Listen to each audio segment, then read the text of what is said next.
I won $60 million in the lottery, but I did not tell my son. I only told my husband. After years of being treated like a burden, after decades of sacrificing my own happiness to build his, I decided to test my own flesh and blood. I looked my son in the eye at his lavish housewarming party and begged for money to save his father's life. He took a slow sip of his $500 champagne, rolled his eyes, and told me he had his own problems. He told me to get better at managing my finances. His wife even handed me a brochure for a rundown state facility. What they did not know was that the worn leather purse I was clutching held the power to destroy their entire fake empire. Before I continue this story, let me know where you are watching from in the comments.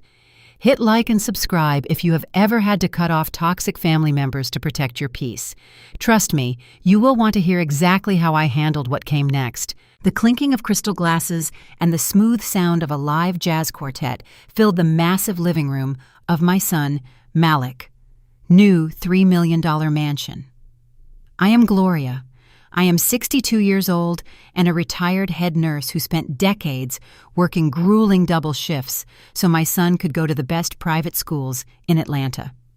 But standing there in the shadow of his towering floor-to-ceiling marble fireplace, I felt completely invisible. The housewarming party was in full swing. Women in designer gowns and men in custom-tailored suits mingled around a kitchen island that was bigger than my entire living room. Waiters in crisp white shirts circulated with trays of caviar and imported truffles. I stood awkwardly in the corner, smoothing down the skirt of the simple black dress I had bought on clearance 5 years ago. My feet ached in my scuffed orthotic shoes, but the physical pain was nothing compared to the heavy weight sitting on my chest.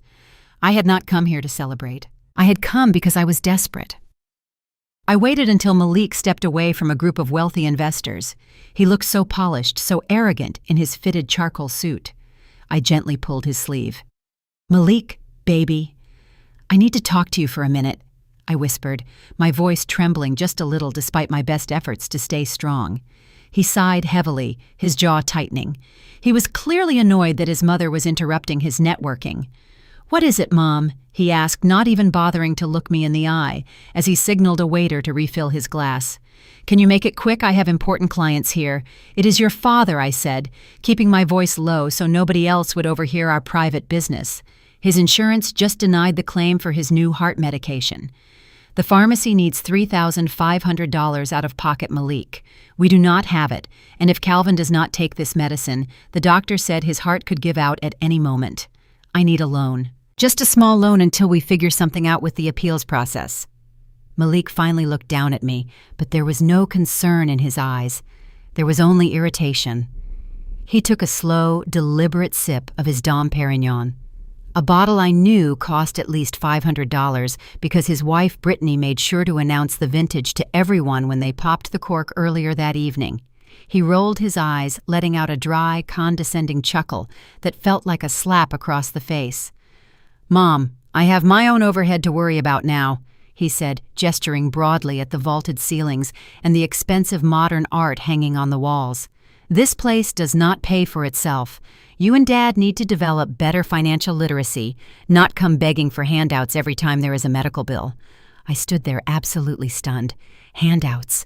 The word echoed in my mind. I had worked 35 years scrubbing bedpans, changing sheets, and comforting dying patients just to pay for his college tuition so he could become a high-level wealth manager. Calvin had worked at the post office through rain and snow, never taking a sick day to make sure Malik had the latest sneakers and a safe neighborhood to grow up in.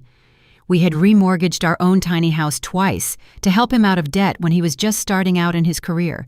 And now when the man who raised him was facing a literal life-or-death situation, he was lecturing me about financial literacy. He was holding a single glass of champagne that could have paid for a week of his father pills. "Malik, I am not asking for a handout," I whispered, feeling a lump form in my throat. "I am asking you to help your father. He loves you. He would give you the shirt off his back." Before Malik could answer, I smelled the overpowering scent of expensive floral perfume. Brittany. My 35-year-old white daughter-in-law slid her arm possessively through Malik. She was wearing a silk designer dress and sporting a bright smile that did not quite reach her cold, calculating eyes. Brittany worked as a luxury real estate influencer, and she treated every interaction with me like she was filming a charity commercial for her thousands of followers. "Is everything okay over here?" she asked, her voice dripping with that fake, sugary sweetness she always used, right before she said something deeply insulting. Malik just shook his head, looking thoroughly exhausted by my presence. "Mom is asking for money again. She says Dad insurance will not cover some pills." Brittany gave me a look of deep, exaggerated pity.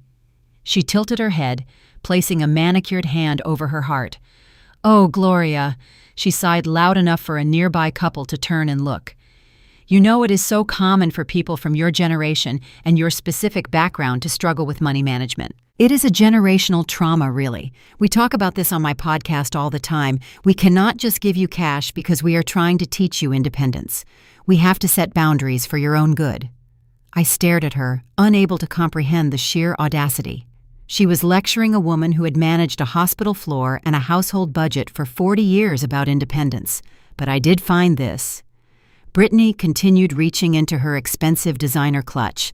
"I was actually going to mail it to you next week, but since you are here." She pulled out a glossy folded brochure and pressed it firmly into my hand. I looked down at the paper. It was a pamphlet for a state-run nursing home located on the far outskirts of the city, a facility that had been in the local news repeatedly for its horrible conditions, underpaid staff, and neglect. "It is an assisted living program for low-income seniors," she explained, speaking slowly and clearly as if I had trouble understanding basic English. "They take people who cannot afford their own medical care. It might be time for you and Calvin to face reality and downsize. You cannot keep living in that old house if you cannot afford the upkeep and the medical bills. We just cannot keep funding your lifestyle." My lifestyle. I looked down at my scuffed shoes. Then I looked at the glittering crystal chandelier above us, the massive indoor pool visible through the glass doors, and the catered spread of luxury food stretching across their kitchen island. My blood boiled hot and fast in my veins, but I refused to give them the satisfaction of seeing me break down. I had shed enough tears over this boy. I realized in that exact moment that the son I had raised was completely gone, replaced by a greedy, arrogant stranger. I took a deep, steadying breath. I carefully folded the insulting brochure and slipped it into my worn leather purse. "You are right, Brittany," I said, my voice remarkably steady and calm. "It is time Calvin and I face reality. Thank you for making things so incredibly clear today." I turned around and began walking toward the massive mahogany front doors. I did not storm out. I walked with my head held high, shoulders back, with the dignity I had earned over a lifetime of hard work. Malik called out after me, his tone dismissive. "Mom, do not be dramatic. We will have you guys over for Thanksgiving if you can afford the gas to drive up here. Just think about what Brittany said." I did not look back. I did not say another word.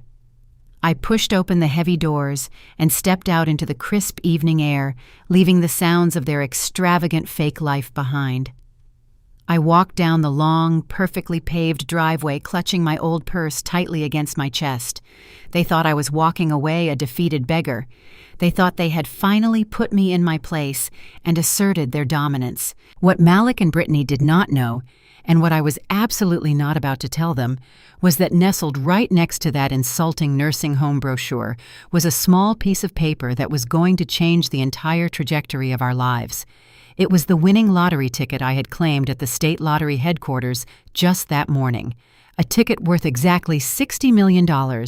I did not need their handouts. I did not need their condescending lectures or their fake charity.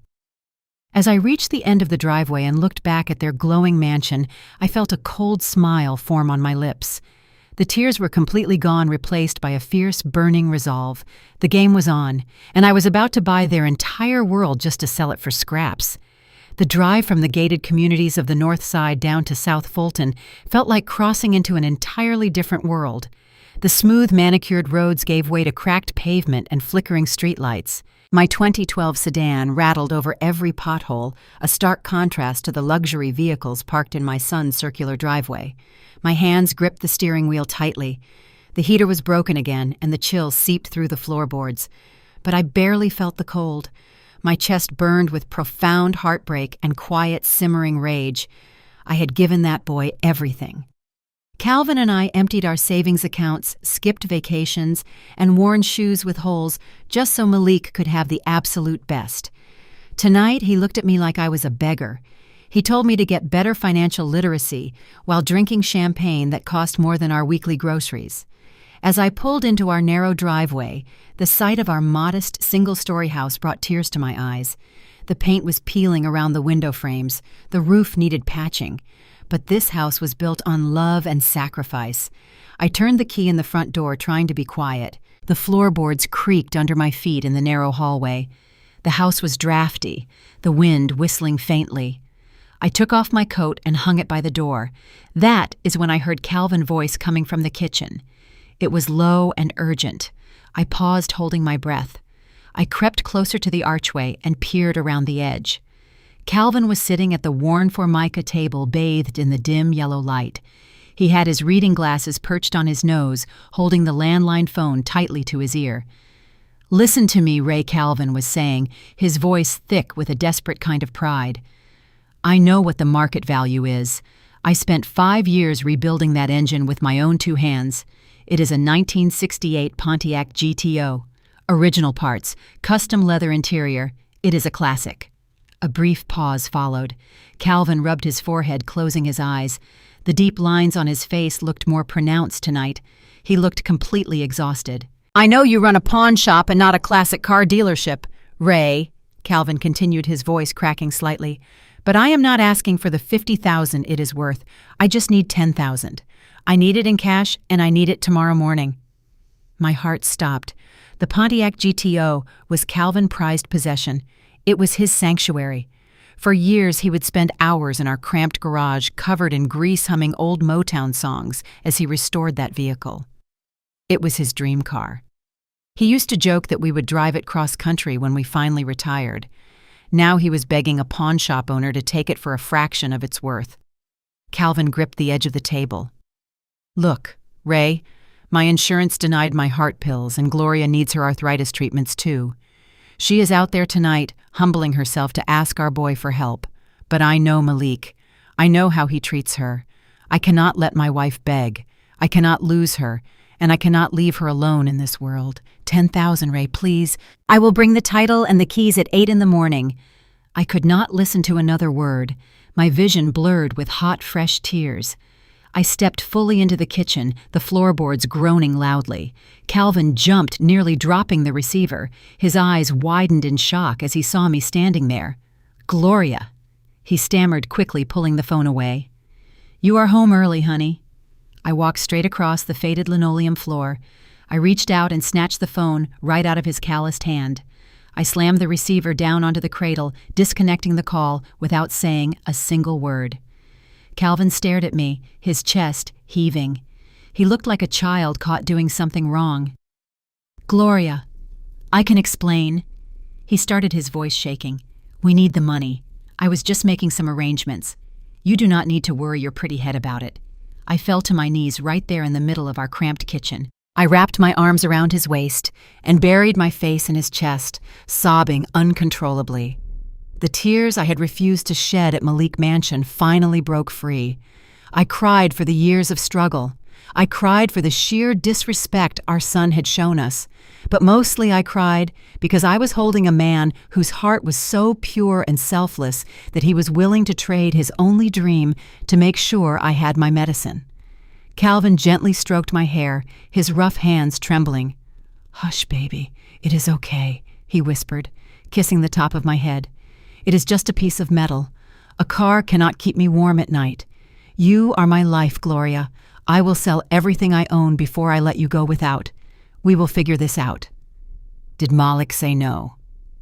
I pulled back, wiping my face with the back of my hands. I looked up into his kind brown eyes. "Yes, Calvin," I said, my voice steady now. "Malik said no. He said we need better financial literacy. He said he has his own overhead to worry about." Calvin's jaw clenched, and a look of profound sorrow washed over his face. He nodded slowly, staring at the wall. "Well then," he murmured, "we do what we have always done. We survive on our own." "No, Calvin," I said, standing up and pulling out a chair next to him. "We are done merely surviving. We are done sacrificing our blood and sweat for people who do not appreciate us." I reached over to the kitchen counter where I had dropped my worn leather purse. The leather was frayed at the edges. I reached past the insulting nursing home brochure my daughter-in-law had shoved into my hands. I reached past my old reading glasses and the handful of loose change. My fingers closed around the thick, crisp envelope I had received from the bank earlier that afternoon. I pulled it out and sat back down at the table. Calvin watched me with a confused expression. "What is that, honey?" he asked, furrowing his brow. I took a deep breath. I opened the envelope and pulled out the official certified bank receipt. It was printed on heavy, watermarked paper. I placed it face down on the Formica table, sliding it slowly across the surface until it rested right in front of him. "Turn it over," I whispered. Calvin looked from me to the paper. He reached out with a trembling hand and flipped the document over. He adjusted his glasses, peering at the bold black numbers printed across the center of the page. He squinted, reading it once. Then he blinked hard and read it again. He pulled the paper closer to his face, his mouth falling slightly open. "Gloria," he breathed, his voice barely a whisper. "What is this? Whose account is this?" "It is ours, Calvin," I answered, a smile finally breaking through my tears. "I bought a ticket at the gas station 3 days ago. I checked the numbers yesterday morning and I went down to the state lottery office today while you were resting. The money hit our new private account this afternoon." Calvin's hands began to shake violently. He dropped the paper back onto the table as if it had burned him. $60 million, he choked out the words, stumbling over each other. "Gloria, $60 million. Is this a joke? Tell me this is not a cruel joke." I reached across the table and took his hands in mine. "It is real, baby," I said, squeezing his fingers tightly. "It is all real. You are never selling that Pontiac. We are never worrying about insurance companies or medical bills ever again. We are going to buy the best doctors. We are going to fix the roof. We are going to travel the world just like we promised each other when we were young." Calvin let out a sound that was half laugh and half sob. He stood up, pulling me up with him, and wrapped his arms around me in a bone-crushing hug. We stood there in the middle of our drafty kitchen, holding each other tight, swaying slightly as the magnitude of our new reality washed over us. We were multimillionaires. Decades of financial anxiety vanished in the span of a single heartbeat. We stayed like that for a long time, just breathing in the scent of each other and letting the tears flow freely. But the peaceful silence was suddenly shattered by the sharp ringing of Calvin's cell phone resting on the kitchen counter. We both jumped. Calvin pulled back, wiping his eyes, and walked over to look at the glowing screen. A frown instantly replaced his joyful expression. "It is Malik," he said, his tone heavy with confusion. "Why is he calling me this late? He knows I go to bed early." I walked over and stood beside him, looking at our son name flashing on the screen. "Put it on speaker," I said, my voice turning cold and sharp. Calvin pressed the speaker button, and Malik's frantic voice filled the kitchen. "Dad," Malik said, breathing heavily as if he was pacing. "I know it is late, but I need a huge favor. You know how I am buying that new yacht to entertain clients, right? Well, my credit is a little overextended right now because of the new mansion and the cars. The bank is being ridiculous, and they want a guarantor. I need you to co-sign the loan for the yacht, Dad. It is just a formality, I swear. I will make all the payments. I just need your signature by tomorrow morning or I lose the deposit." I stared at the phone. Less than an hour ago, this same boy had humiliated me, refused to help pay for his father's heart medication, and told me we were a burden. Now he was demanding that his sick retired father risk his own meager credit so he could buy a luxury boat. The sheer audacity was almost entirely unbelievable. Calvin opened his mouth to speak, but I placed a firm hand on his arm, stopping him. I leaned close to my husband, my eyes locked onto the glowing screen of the cell phone. I did not feel sorrow anymore. I only felt a terrifying, exhilarating sense of power. "Tell him no," I whispered softly into Calvin, my voice steady and completely devoid of mercy. "Tell him you have your own overhead to worry about." Calvin looked at me, his eyes widening as he realized exactly what I was planning. A slow, knowing smile spread across his face. I reached over and pressed the end call button, cutting Malik off mid-sentence. The kitchen fell silent once more. I picked up the $60 million bank receipt from the table, folding it carefully, and slipping it into my pocket. I looked at Calvin and smirked. "The game is on," I said. The next morning, the Atlanta sun glared off the towering glass facade of the financial district. I stood on the pristine sidewalk, looking up at the 50-story building where my son Malik worked as a senior wealth manager. He managed portfolios for people who bought private islands for fun, while his own father was willing to pawn a classic car for heart pills. I took a deep breath, adjusting the collar of my faded wool coat. I needed to know exactly how far the rot had spread. I needed to see if there was a single shred of humanity left in him before I unleashed the full power of $60 million. I walked through the revolving doors into the lobby. The floors were imported Italian marble, and the air smelled of expensive cologne and cold air conditioning. I approached the sleek reception desk. The young receptionist in a sharp blazer looked me up and down, her eyes lingering on my scuffed orthotic shoes. "May I help you?" she asked, her tone polite, but laced with a clear implication that I was in the wrong building. "I am Gloria," I said, keeping my voice soft and hesitant. "I am Malik's mother. I need to see him. It is an emergency." She raised an eyebrow but picked up her phone. A few minutes later, an assistant escorted me to the top floor. The doors of the private elevator slid open to reveal a sprawling office suite enclosed entirely in floor-to-ceiling glass. It was designed to look transparent and trustworthy, but to me, it just looked like a giant cage of greed. I walked down the plush-carpeted hallway until I reached Malik's corner office. The door was cracked open. I could hear Brittany's shrill, perfectly modulated voice before I even stepped inside. She was laughing about a zero-calorie organic smoothie she just bought. I pushed the door open gently. Malik was sitting behind a massive, polished oak desk, wearing another suit that probably cost more than my entire retirement account. Brittany was perched on the edge of the desk, wearing a tailored, cream-colored pantsuit, her blonde hair styled in loose beach waves. She was holding a ring light, and her phone clearly setting up for some kind of social media post. They both stopped talking and stared at me as I walked in. Mom Malik sighed, dropping his expensive fountain pen onto the desk. "What are you doing here?" "I have a conference call with a major client in 20 minutes. I cannot have you dropping by unannounced." I forced my hands to tremble. I let my shoulders slump forward, channeling every ounce of desperation I had actually felt the night before. I let the tears pool in my eyes and spill over my cheeks. I whispered, my voice cracking perfectly. I did not know where else to go. "It is the bank. They sent a letter this morning." "What letter?" Brittany asked, her eyes narrowing suspiciously. "The foreclosure notice," I sobbed, covering my face with my hands. "We are 3 months behind on the mortgage, Malik. Between the property taxes and your father medical bills, we just could not keep up. The bank is demanding the past due balance by Friday, or they are going to start the eviction process. They are going to take the house. They are going to throw us out on the street." I looked up at him, letting the tears stream freely down my face. "Please, Malik, I am begging you. We just need a little help to get caught up, just until we can figure something out. We are going to lose our home." I watched his face closely, waiting for a flicker of concern, a moment of panic for the parents who had sacrificed everything for him. Instead, Malik's jaw tightened in anger. He looked embarrassed. He looked at the glass walls of his office to make sure none of his colleagues were watching his mother cry. But Brittany's reaction was entirely different. Her eyes suddenly lit up with a predatory gleam. She did not see a terrified mother-in-law facing homelessness. She saw content. She saw an opportunity to boost her engagement metrics.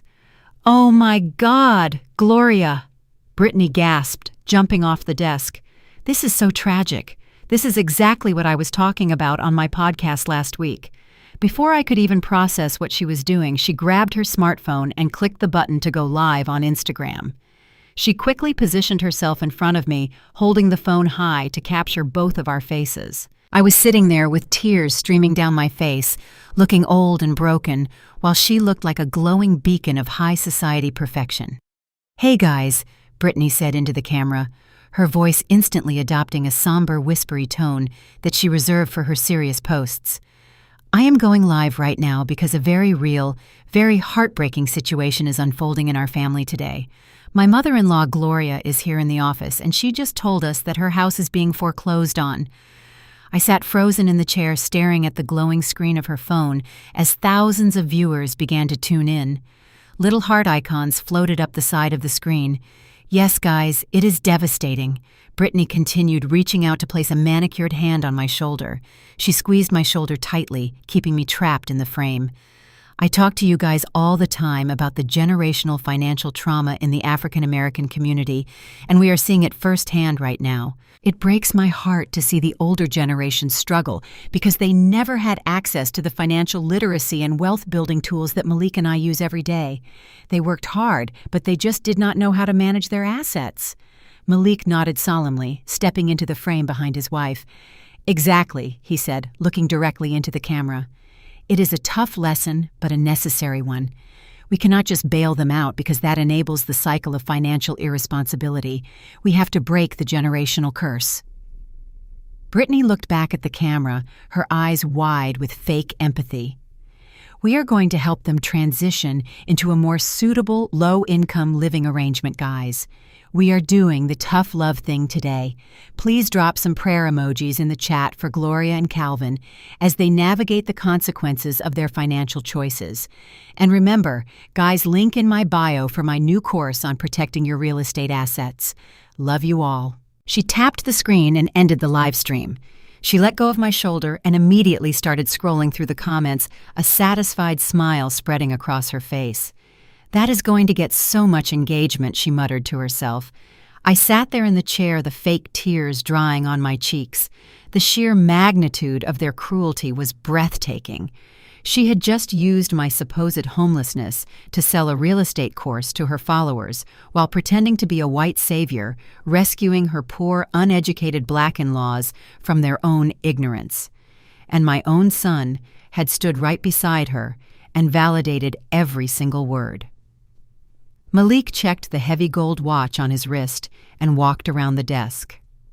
"Look, Mom," he said, his tone entirely devoid of warmth. "Brittany is right. Throwing money at a sinking ship is a bad investment. You and Dad have been living beyond your means for years. The bank taking the house might be the wake-up call you need." "But Malik," I whispered, testing him one final time. "Where will we go? Dad cannot sleep on the street with his heart condition." "You will figure it out," Malik said, grabbing my elbow and pulling me up from the chair. "There are shelters. There are government programs. I can have my assistant print out a list of resources for you, but I cannot give you cash. I have a reputation to maintain, and I cannot have you coming up to my office causing a scene like this again. It looks bad for the firm." He guided me firmly out of his office and down the long glass hallway. His colleagues glanced up from their computers, watching the senior wealth manager march his weeping mother toward the exit. He did not speak another word to me. He pressed the button for the elevator and stood there in silence until the heavy metal doors slid open. He gently but firmly pushed me inside. "Go home, Mom," Malik said, stepping back. "Start packing your things. It is time to face reality." The elevator doors began to close. Through the narrowing gap, I saw him turn his back on me and walk away, adjusting his expensive tie. The doors shut with a soft chime, and the elevator began its rapid descent to the lobby. The second the heavy elevator doors closed, my demeanor completely changed. I stopped trembling, standing perfectly straight. I reached deep into my purse, pulling out a brand-new, untraceable Virtus smartphone, wiping the fake tears away. I immediately dialed my private wealth lawyer. "Find out exactly who holds the commercial mortgage on Malik firm," I commanded, my voice echoing coldly. "Buy it through a shell company today." The invitation had arrived by mail 2 weeks prior, printed on heavy cream cardstock, embossed with gold lettering. It was not an invitation for a family reunion or a holiday dinner or anything meaningful.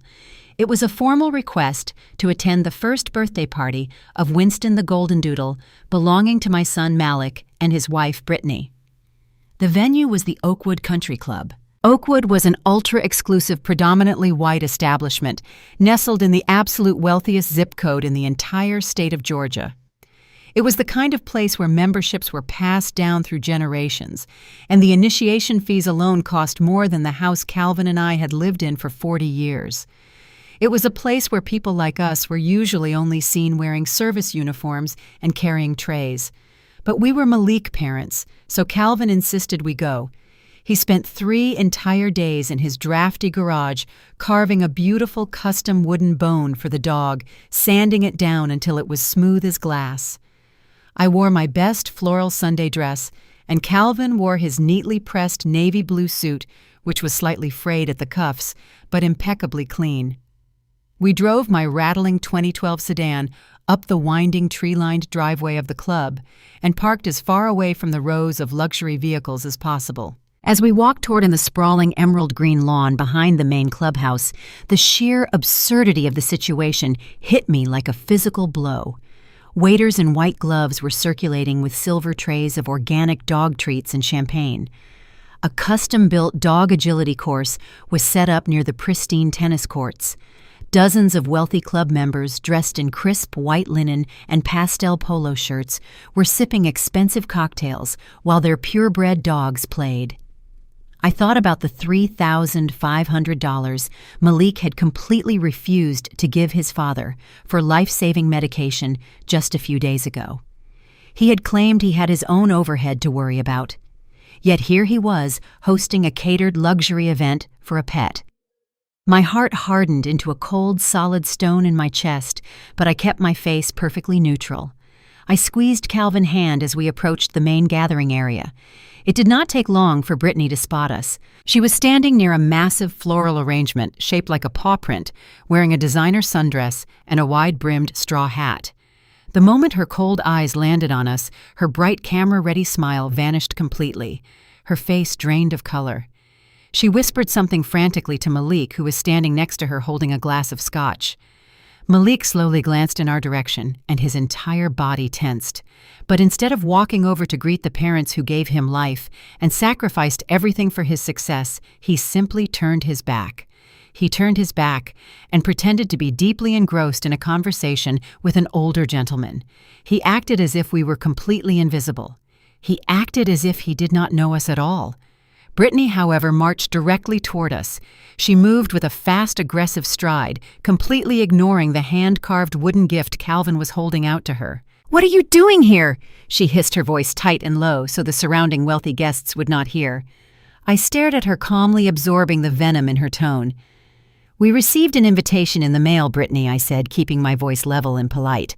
"Calvin made a gift for the dog. We came to drop it off and wish Winston a happy birthday." Brittany looked us up and down with an expression of pure, unadulterated disgust. Her eyes darted around the manicured lawn, making sure none of the other club members were paying attention to the older black couple in modest clothing standing on their pristine grass. "You cannot be here right now," she whispered harshly, leaning in close so I could smell her expensive perfume. "Look at yourselves. You are wearing a polyester church dress, and Calvin's suit looks like it came from a thrift store. This is the Oakwood Country Club Gloria. The people here are very conservative and very particular about the aesthetic of their events. You are going to ruin the entire vibe of my party and upset the members." I felt Calvin stiffen beside me. He slowly lowered the wooden bone, his calloused hands gripping the smooth wood tightly. "You are asking us to leave?" Calvin asked, his voice rumbling with a quiet, restrained dignity that demanded respect. "We drove all the way across town to bring a gift for your animal, and you are throwing us out. I am not asking you to leave, Calvin." Brittany said, her eyes flashing with cruel panic and absolute entitlement. "I am telling you to leave right now. Malik is trying to secure major investments from the wealthy men at this club today. We cannot afford to be associated with poverty right now.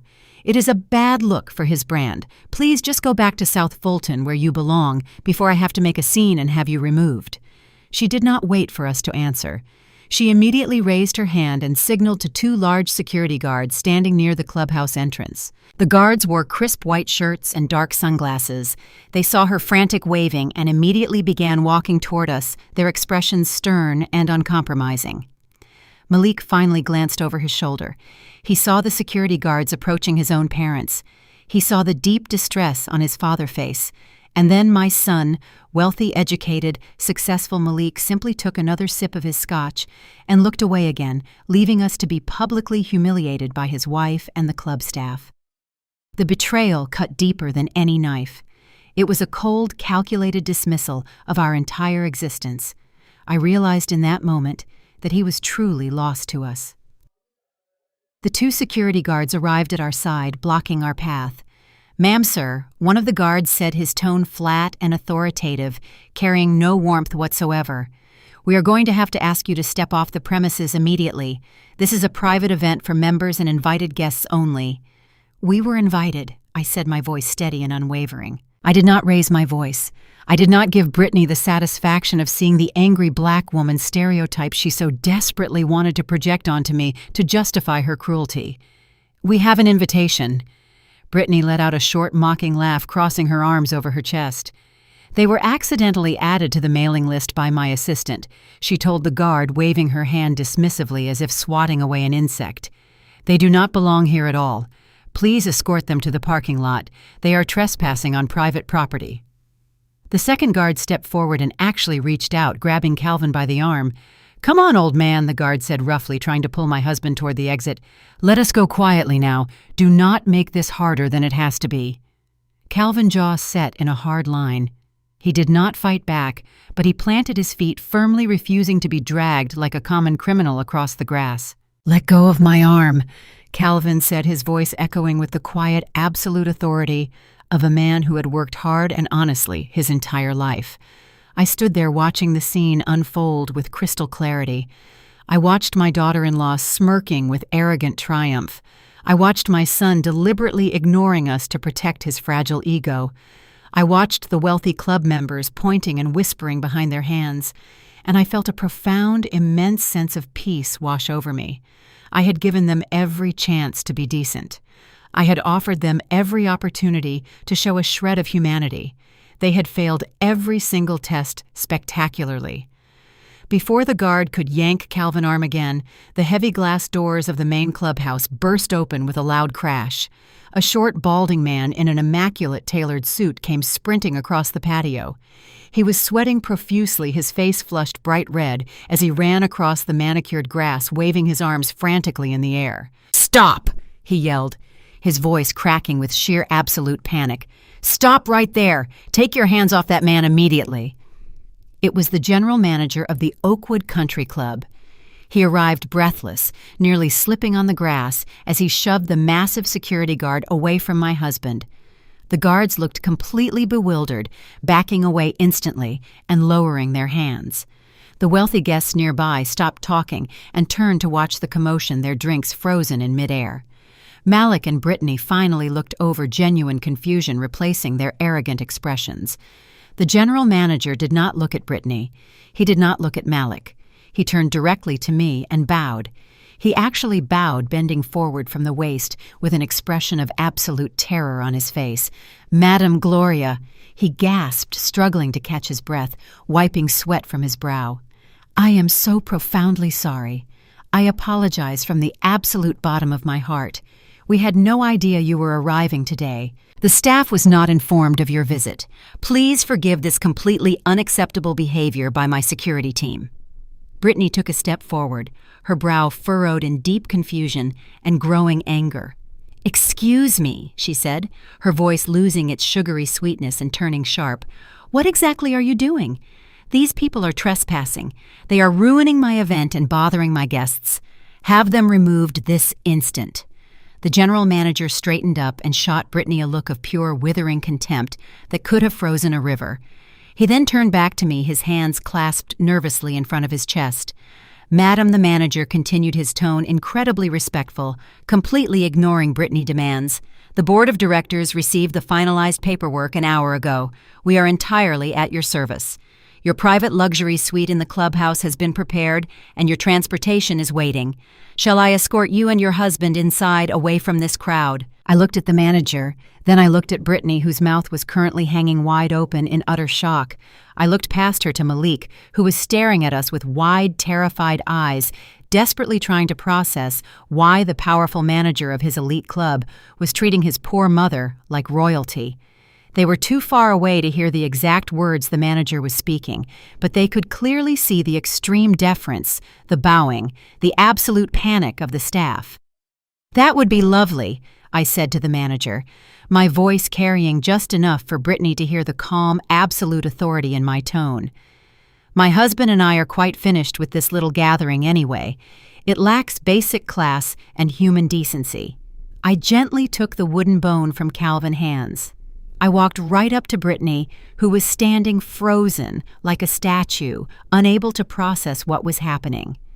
I dropped the carved wooden toy right into her expensive designer drink, splashing scotch onto her pristine white dress. "Happy birthday to the dog," I whispered. I turned and linked my arm through Calvin's arm. The general manager flanked us, immediately shooing the bewildered security guards away like pesky flies. We walked across the emerald lawn, leaving the absurd dog party behind. We did not walk toward the distant parking lot where my old sedan was parked. Instead, the manager guided us to the private VIP entrance of the clubhouse, where a sleek black luxury limousine was idling quietly on the pristine cobblestones. A chauffeur in a dark suit opened the rear door for us. As I slid into the soft leather seats, I looked out the tinted window. I could see Malik and Brittany standing exactly where we left them. They were staring at the limousine, completely paralyzed with confusion and growing dread. They had absolutely no idea that earlier that morning, my private wealth lawyer had successfully purchased a 60% controlling stake in the Oakwood Country Club holding company. They had no idea that they had just tried to have the new majority shareholder physically escorted off her own property. The limousine pulled away smoothly, leaving them behind in the dust of their own ignorance. I reached over and patted Calvin's hand. He looked at me, a slow, beautiful smile spreading across his weary face. Our new life was just beginning, and their fake empire was about to crumble entirely to the ground. The heavy mahogany doors of the executive boardroom clicked shut, sealing my son Malik inside with the 2 senior partners of his firm. Malik sat at the long glass table, his charcoal suit suddenly feeling suffocatingly tight. The view of the Atlanta skyline offered no comfort today. Across from him sat Richard and Thomas, men who controlled billions and had zero patience for failure. Richard slid a thick leather folder across the pristine glass surface. The file contained every single detail of Malik's recent financial maneuvers. It showed the massive personal loans he had taken out to buy his $3 million mansion. It showed the overextended lines of credit he used to lease his cars and buy his wife Brittany designer wardrobes. And most importantly, it showed that his high-profile client accounts had been bleeding money for 2 quarters. Malik wiped a bead of sweat from his forehead, his heart hammering against his ribs. He had built his entire identity on the illusion of boundless wealth, but he was drowning in debt. He was living paycheck to paycheck, desperately juggling credit cards just to maintain appearances. Richard leaned forward, his expression cold and unreadable. "You have been a liability to this firm for months," Malik Richard said, his voice echoing sharply in the room. "You are missing targets, and your financial recklessness is becoming a major compliance risk. If clients find out their wealth manager is bordering on bankruptcy, it will destroy our reputation." Malik opened his mouth to defend himself, but Thomas cut him off. "We do not want excuses," Thomas said flatly. "We want results. You promised us that you were bringing in a $50 million investment portfolio by the end of this month. We have seen zero movement on that account. You have until Friday, Malik. If that $50 million is not secured by 5:00 on Friday afternoon, you are terminated, and we will report your personal debt leveraging to the Financial Regulatory Authority. You will never work in this industry again." Malik felt the blood drain completely from his face, leaving him pale and trembling. He nodded silently, unable to form words. He stood up, gathered his files, and stumbled out of the boardroom. The reality of his situation crashed down on him like a physical weight. He had no $50 million client. He had made it up to buy himself time, hoping to land a whale at the country club, but that ended in disaster. He was completely out of options. His fake empire was collapsing. Malik walked back to his glass-walled office and collapsed into his leather chair. He stared blankly at his computer screen, panic clawing at his throat. He thought about his wife Brittany and how she would react if he lost his job and wealth. She would leave him in a heartbeat. She only loved the lifestyle he provided, not the man he actually was. He needed cash immediately, just to float his most aggressive loans and stop the foreclosure threats on his properties.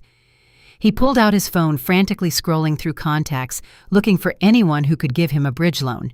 But he had alienated all his real friends years ago, choosing instead to surround himself with shallow social climbers. He rubbed his eyes, desperately searching for a way out. Then a sickening thought crept into his mind. He remembered his father, Calvin. He remembered the heavy steel safe hidden in the back of his parents' bedroom closet in South Fulton. For decades, Calvin had been purchasing conservative government retirement bonds.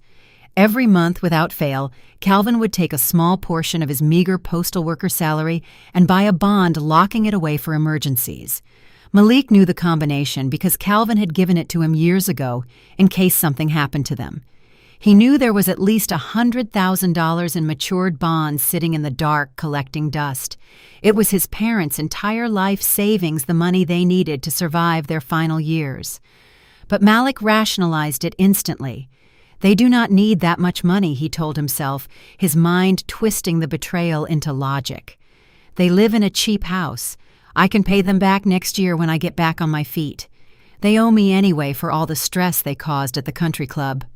The justification made him sick, but the fear of losing his status pushed him past basic human decency. He grabbed his keys and rushed out of the office, ignoring his assistant as he headed for the garage. He drove his Porsche down the highway, breaking the speed limit, his hands gripping the leather steering wheel so tightly his knuckles turned white. He knew his parents' schedule perfectly. Every Thursday afternoon, Calvin went to the community center to play chess with his old friends, and I always went to my church group meetings. The house would be completely empty for at least another 2 hours. He turned onto our familiar street in South Fulton, parking his luxury sports car a block away so the neighbors would not see it and ask questions. He pulled the collar of his jacket up, feeling like a common criminal, as he walked briskly toward the house he grew up in. He slipped through the broken side gate and went to the back door. He knew the spare key was still hidden under the loose brick near the old rosebush. He retrieved the cold metal key, his hands shaking uncontrollably as he slid it into the lock. The door opened with a familiar, quiet creak. Malik stepped into the kitchen, breathing heavily. The house smelled like cinnamon and old wood, a scent that used to bring him immense comfort when he was a child. Now it just made him feel suffocated. He did not pause to look at the family photos lining the hallway. He did not look at the worn furniture where we had spent decades building a life. He walked straight down the narrow hallway and pushed open the door to our small bedroom. The curtains were drawn, making the room dark and silent. He went straight to the modest sliding closet doors and pushed the clothes aside. There, sitting on the floor behind a stack of old shoeboxes, was the heavy gray steel safe. He dropped to his knees on the faded carpet, his heart pounding in his ears. He reached out and touched the cold metal dial. His fingers were slick with nervous sweat. He wiped his hands on his expensive trousers and leaned in close, trying to remember the numbers Calvin had taught him all those years ago. 32 left, 14 right, 26 left. He spun the dial, listening to the soft metallic clicks in the quiet room. He held his breath as he turned the heavy handle. It resisted for a second, and then gave way with a heavy clunk. The heavy steel door swung open, revealing the neatly organized stacks of paper inside. There were birth certificates, and right in the center, a thick stack of government savings bonds wrapped in rubber bands. Malik let out a ragged sigh of relief. He reached his trembling hands inside and grabbed the stack of bonds, feeling the thick paper against his skin. This was his salvation. He would cash them out tomorrow, cover his margin calls, and figure out the rest. He shoved the bonds into the inner pocket of his suit jacket, standing up quickly. He turned around, ready to sprint out of the house and back to his fake life. But as he turned, the main overhead light in the bedroom suddenly flicked on, flooding the space with bright, blinding illumination. Malik gasped, stumbling backward and hitting his shoulder against the closet door frame. Standing perfectly still in the bedroom doorway was me. I was not at my church group. I was standing there wearing a casual gray sweater and dark slacks, my arms resting comfortably at my sides. My face was completely expressionless, holding no anger, no shock, and absolutely no maternal warmth. I simply stared at him, my eyes cold and piercing, seeing right through his expensive suit to the desperate, pathetic thief he had truly become. Malik froze, completely paralyzed by guilt and sheer terror. "Mom," he stammered, his voice cracking into a high-pitched whisper. "I can explain. I was checking on things. You were not supposed to be home." I did not say a single word. I did not scream or cry or ask how he could betray his flesh and blood. I had already accepted that my son was dead to me. I reached into my pocket and slowly pulled out a single crisp $20 bill. I let it slip from my fingers, watching it flutter through the air until it landed on the faded carpet by his Italian leather shoes. "Gas money," I said, my voice low and devoid of love. "Get the hell out of my house." Sunday morning arrived with a heavy, humid heat that pressed down on the city of Atlanta. I adjusted my wide-brimmed navy hat and linked my arm through Calvin's arm as we walked up the concrete steps of the Greater Hope Fellowship Church. The choir was already singing, their voices pouring out of the open stained-glass windows and filling the morning air with a joyful noise. This was the church Calvin and I had attended for over 30 years. We had baptized Malik in the very same porcelain font that stood near the altar. We had volunteered at every bake sale and scrubbed the wooden pews when the congregation could not afford a janitor. Today, the sanctuary was packed. The wooden fans were fluttering in the hands of the older women trying to beat the stifling heat because the church air conditioning was struggling again. We found our usual seats in the third row. A few moments later, Malik and Brittany strolled down the center aisle, making sure everyone saw them arrive late. Malik was wearing a tailored silver suit that caught the light, and Brittany was wearing a massive designer hat that blocked the view of anyone sitting behind her. They did not sit with us. They walked straight past our row without even a glance and took their places in the very front pew reserved for the biggest donors. I felt Calvin tense beside me, but I just gently patted his knee. I knew the truth about Malik now. I knew the silver suit was bought on credit, and the confident walk was nothing but a desperate performance. Halfway through the service, Pastor Jenkins stepped up to the heavy wooden podium, wiping his brow with a white handkerchief. He quieted the congregation and spoke with a heavy heart about the state of the church building. The roof was leaking badly over the fellowship hall, and the repair estimates were staggering. Pastor Jenkins made a passionate plea, asking those who had been blessed with abundance to step forward and help save the spiritual home of the community. The usher plates began to circulate. Some people dropped in $5, some dropped in $10. Calvin and I placed our usual modest envelopes into the brass plate. But then Malik stood up. He did not just place an envelope in the plate. He walked confidently up to the front of the altar, turning around so the entire congregation could see his face. He pulled a large check from his inside jacket pocket and waved it slowly in the air, holding it up to the light like he was presenting a sacred artifact. "I would like to pledge $5,000 to the roof fund," Pastor Malik announced, his voice booming through the silent sanctuary. "God has blessed my wealth management firm, and it is my duty to give back to the community that raised me." The congregation erupted in loud applause. People were shouting amen and praising Malik for his incredible generosity. Brittany was clapping the loudest, making sure to look around and smile at all the admiring faces. Pastor Jenkins shook Malik's hand vigorously, thanking him profusely. I sat there in the third row feeling physically sick. I knew for an absolute fact that Malik did not have $5,000 to his name. I knew he had just broken into my house the day before trying to steal his own father retirement bonds to cover his massive debts. That check he was waving was completely worthless. It was a fake grand gesture designed entirely to stroke his own ego and maintain his fragile social standing. He was standing in the house of the Lord, lying to the pastor and the community, while his own parents sat rows behind him, knowing the dark, pathetic truth. But I did not stand up and expose him. I just sat quietly, letting him dig his grave deeper. The service finally ended 2 hours later, and the congregation spilled out into the sprawling asphalt parking lot. The midday Georgia sun was absolutely punishing, beating down on the black pavement and radiating waves of intense heat. I walked slowly with Calvin, keeping a close eye on him. He had been looking pale ever since we stood up for the final hymn. He was still waiting for his new heart medication to fully build up in his system, and the suffocating heat inside the church had clearly taken a heavy toll on him. When we reached our old sedan, Calvin leaned heavily against the passenger door. He pressed a hand to his chest, breathing in short, shallow gasps. His skin was cold and clammy, despite the 90-degree weather. I felt a surge of pure panic gripping my heart. "Calvin, baby, sit down," I urged him, helping him slide onto the hot cloth seat of the car. I turned the key in the ignition, praying the engine would turn over so I could blast the air conditioning. The car sputtered, choked, and completely died. I tried again, twisting the key frantically, but the engine only gave a weak, pathetic click. The battery was completely dead. I looked back at Calvin. His eyes were rolling back slightly, and his breathing was becoming even more ragged. He was feeling faint, and I knew his heart was struggling. We needed to get to the emergency room immediately. I looked frantically across the crowded parking lot and saw Malik walking toward his pristine black Porsche. Brittany was already sitting in the passenger seat, scrolling on her phone with the air conditioning running.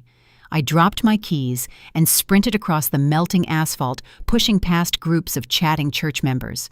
"Malik," I shouted, waving my arms desperately as I reached his expensive sports car. "Malik, stop, please." He paused with his hand on the driver's side door, looking incredibly annoyed. "What is it, Mom?" he asked, sighing loudly. "I am trying to take Brittany to a very exclusive brunch reservation, and we are already running late. It is your father." I pleaded, grabbing his tailored sleeve, my voice trembling with genuine fear. "He is having some kind of episode. He is weak and he can barely breathe. My car will not start, Malik. The battery is completely dead. You have to drive us to the hospital right now. It is an emergency." I pointed across the parking lot to where Calvin was slumped against the open door of our old sedan. A few church ladies had gathered around him, trying to fan him with church bulletins, but he looked terrible. Malik looked over at his father. For a split second, I hoped that basic human instinct would kick in. I hoped the sight of the man who raised him struggling to breathe would shatter his arrogant facade. But then Malik looked down at the immaculate custom white leather seats of his Porsche. He looked back at me, and his expression hardened into cold, selfish irritation. "Mom, I cannot take him in the Porsche," Malik said, shaking his head. "Look at him. He is sweating profusely. He is going to completely ruin the custom leather seats. Do you know how much it costs to detail this interior?" I stared at my son, completely unable to process the words coming out of his mouth. "Your father is having a medical emergency," I whispered, my voice cracking. "You are worried about the leather seats in your car while your father might be having a heart attack." Malik ran a hand over his perfectly styled hair, clearly wanting to escape the situation before people started staring. "Just call an ambulance, Mom," he said dismissively, opening his car door. "You guys cannot afford an ambulance bill anyway, so just have someone from the choir give you a ride. I am not ruining my car. I have a major client meeting later, and I need the Porsche looking pristine." He actually slid into the driver's seat and pulled the door shut in my face. The window glided down an inch, and Brittany leaned over, looking at me through her designer sunglasses. "We will pray for him, Gloria," she said sweetly, before the window rolled up completely. The engine roared to life, a deep, aggressive growl that drowned out my desperate sobbing. I stepped back from the car, my entire body shaking with a profound, consuming fury. I watched Malik put the car in reverse, preparing to back out and leave us stranded in the sweltering heat. I wiped the tears from my face and reached into my purse. I pulled out my new phone and tapped the screen once. I had anticipated something like this. Since the moment I claimed the $60 million, I had kept my private wealth management team on high alert, instructed to track my location and be ready for absolutely any medical emergency involving Calvin. Malik was just about to pull out of his parking space when a massive shadow fell over his Porsche. A deep, booming siren chirped twice, shaking the ground. Malik slammed on his brakes, his tires screeching on the asphalt. Pulling into the church parking lot, directly blocking Malik's path, was not a regular city ambulance. It was a massive state-of-the-art private luxury medical transport vehicle painted in sleek matte black with tinted windows and chrome accents. It looked like something reserved for the president or a billionaire CEO. The massive vehicle parked effortlessly, cutting Malik off completely. The heavy side doors slid open smoothly, and 3 paramedics in sharp tactical medical uniforms stepped out carrying advanced trauma kits. They bypassed the crowd, bypassed Malik, and moved with absolute military precision directly toward Calvin. I walked past my son's car, looking through the windshield at Malik. His jaw was hanging completely open, his eyes wide with absolute disbelief as he stared at the $1 million mobile hospital that had just arrived for his supposedly broke father. He sat trapped in his precious Porsche, forced to watch as Calvin was treated like absolute royalty, while he remained entirely clueless about the storm that was about to destroy his world completely and forever. The atmosphere inside Malik Corner office was heavy with the suffocating stench of impending failure. It was Tuesday morning, and the Friday deadline set by the senior partners loomed over him like a dark storm cloud. He sat at his glass desk, staring blankly at the spreadsheets that documented his massive, inescapable debt. His expensive, tailored suit felt like a prison uniform. He had tried calling every connection he knew, begging for loans or new client referrals, but his reputation in the financial district was already crumbling. People knew he was desperate. People knew his luxury lifestyle was built on a fragile house of cards. He placed his head in his hands, his manicured fingers pulling at his hair. He was entirely out of options. His mind drifted to the humiliating events at the church parking lot. He still could not comprehend how his broke father had been whisked away in a multi-million-dollar private medical transport. He had convinced himself it was a charity service from some obscure medical foundation. He refused to entertain any other possibility because the alternative was impossible. Suddenly, the sleek black office phone on his desk began to ring. Malik jumped, his heart pounding rapidly against his ribs. He looked at the caller identification display. It was an international number routing through a highly secure encrypted network. He cleared his throat frantically, smoothing his tie, and picked up the receiver. "This is Malik speaking," he answered, trying to keep his voice deep and confident. A smooth, authoritative voice echoed on the other end of the line. "Good morning, Malik. My name is Arthur Sterling. I represent a private international holding company acting on behalf of a highly reclusive billionaire investor. My client is currently seeking a new wealth management firm in Atlanta to handle an initial portfolio injection of exactly $50 million. Malik stopped breathing. $50 million. It was the exact amount he needed to save his job, his mansion, and his marriage. It was a literal miracle falling directly into his lap. Malik gripped the phone so tightly his knuckles turned white. "Mr. Sterling, it is an absolute pleasure to speak with you," Malik replied, his voice trembling slightly with suppressed excitement. "Our firm is uniquely positioned to handle high-net-worth portfolios with the utmost discretion and aggressive growth strategies. I would be honored to manage your client assets." Arthur Sterling let out a soft, calculated chuckle. "Do not celebrate just yet, Malik. My client is a very eccentric man. He does not trust traditional resumes or corporate presentations. He tests his brokers personally to gauge their negotiation skills and their absolute loyalty to his interests. He requires you to complete a specific acquisition task before the funds are transferred. If you succeed, the $50 million is yours to manage. If you fail, we will simply move on to your competitors." "Tell me what he needs," Malik said, leaning forward eagerly. "I can acquire anything your client desires." Sterling paused, letting the silence build the tension. "My client wishes to develop a massive philanthropic community center in South Fulton. He has already quietly purchased an entire city block, but there is one specific property right in the center that is holding up the development. It is a modest single-family home. The current owners have lived there for decades. My client wants that specific piece of real estate acquired by Thursday afternoon. The address is 428 Elm Street." Malik felt the blood drain completely from his face. The room started to spin. 428 Elm Street.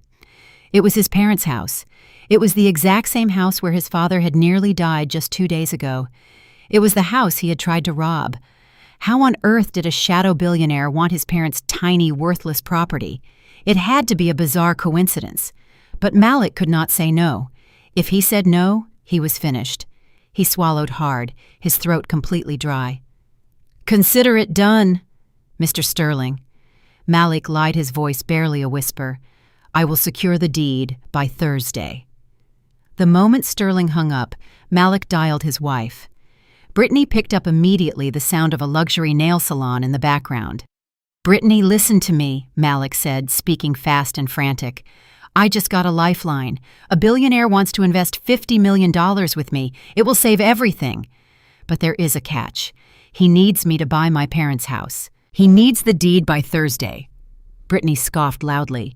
"So just buy it, Malik. Offer them a few $1,000s above market value. They are broke. They will take it. I cannot face them." Brittany Malik admitted, his voice cracking with cowardice. "After the country club and the church, my mother will never sell to me. She hates me. I cannot even look her in the eye right now." Brittany let out an exasperated sigh.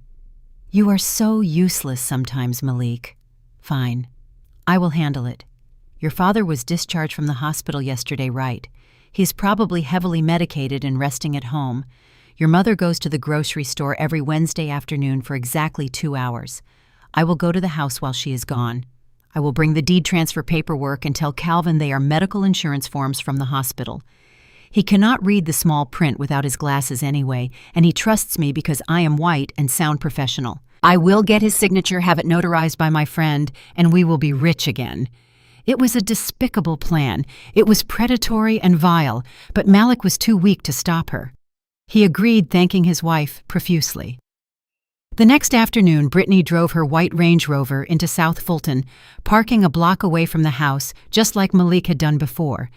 She carried a sleek leather portfolio containing the deed transfer documents, expertly disguised beneath layers of fake medical billing forms. She wore a modest cardigan over her designer dress, trying to look like a caring daughter-in-law. She walked up to the creaking front porch and knocked gently on the wooden door. Inside the house, Calvin was resting on the living room sofa. The hospital had prescribed him heavy sedatives to keep his heart rate stable while he adjusted to the new medication. He was groggy, his vision slightly blurred as he slowly got up to answer the door. He opened it slightly, leaning heavily against the doorframe.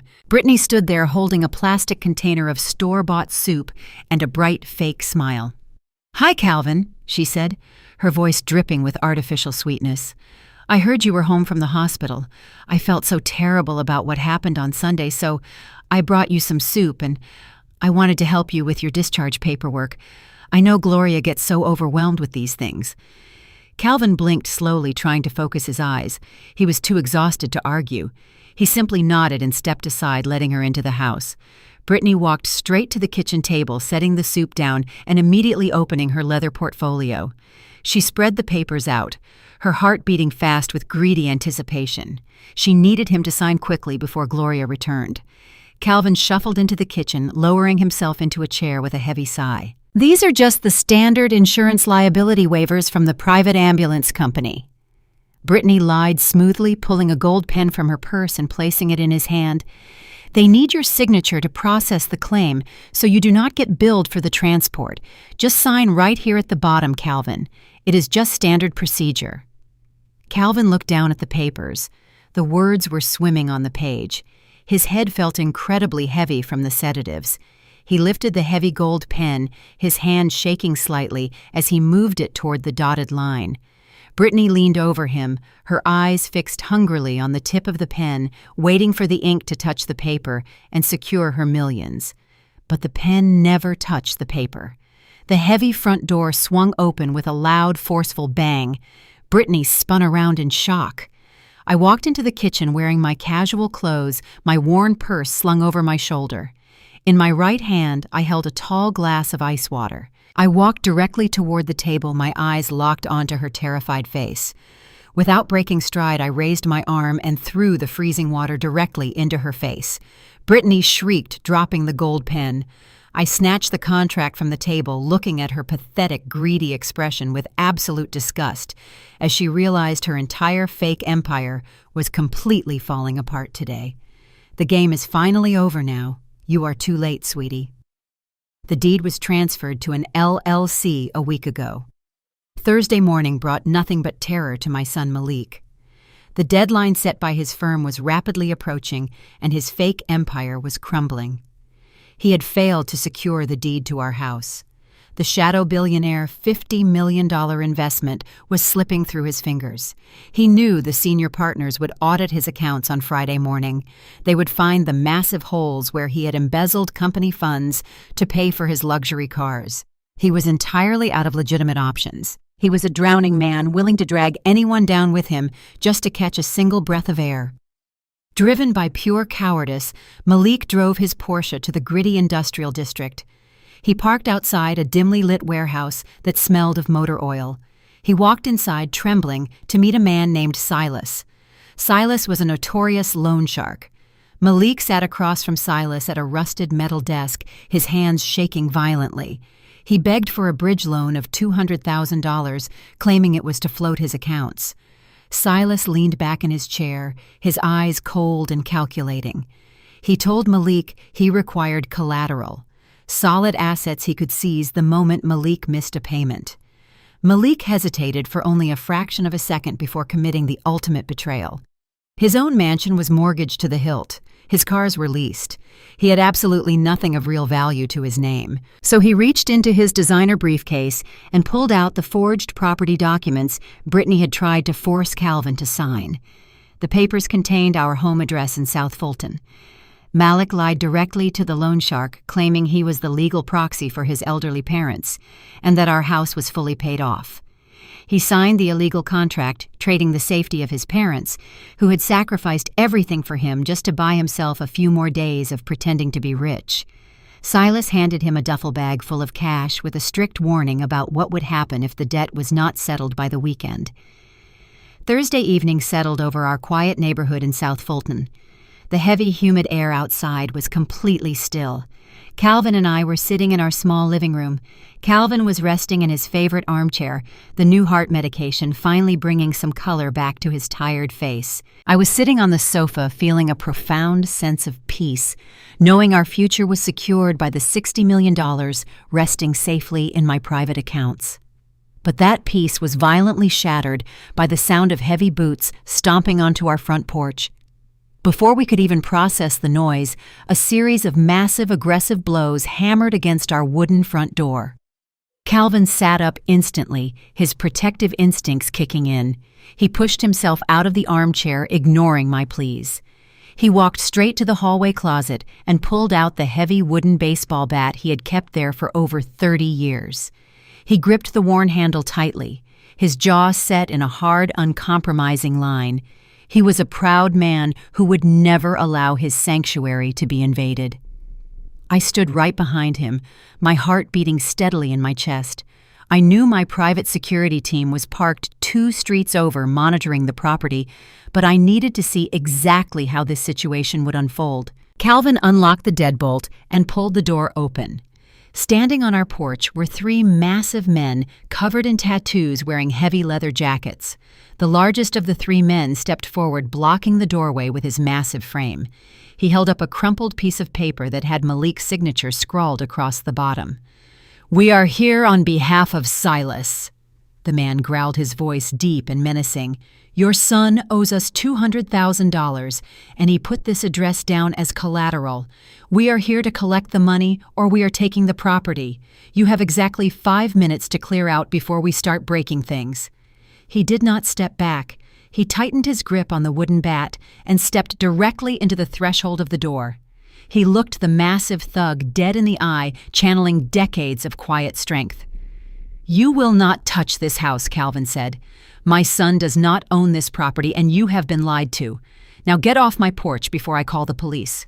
The thug laughed a harsh, ugly sound and reached out to grab the front of Calvin's shirt. Before the situation could escalate, the shrill ring of the landline phone echoed through the living room. The thug paused, glancing at the phone. I walked over and picked up the receiver, keeping my eyes fixed firmly on the men at the door. It was Malik. His voice was frantic, completely lacking any concern for our safety. "Mom," he yelled through the phone, "I just got an alert that there is a situation at the house. Tell Dad to put the bat down and cooperate. You guys are messing up my business arrangements. Do not provoke them. Just let them inside to evaluate the property. I will sort it all out on Monday, I promise. Just do what they say." I stood there listening to the sheer, unadulterated cowardice of my own child. He had sent violent criminals to our doorstep. He had used our home to secure illegal money for his fake lifestyle, and now he was ordering his sick father to surrender to armed thugs just so he could maintain his pathetic charade at his corporate firm. He was willing to sacrifice our safety for a tailored suit.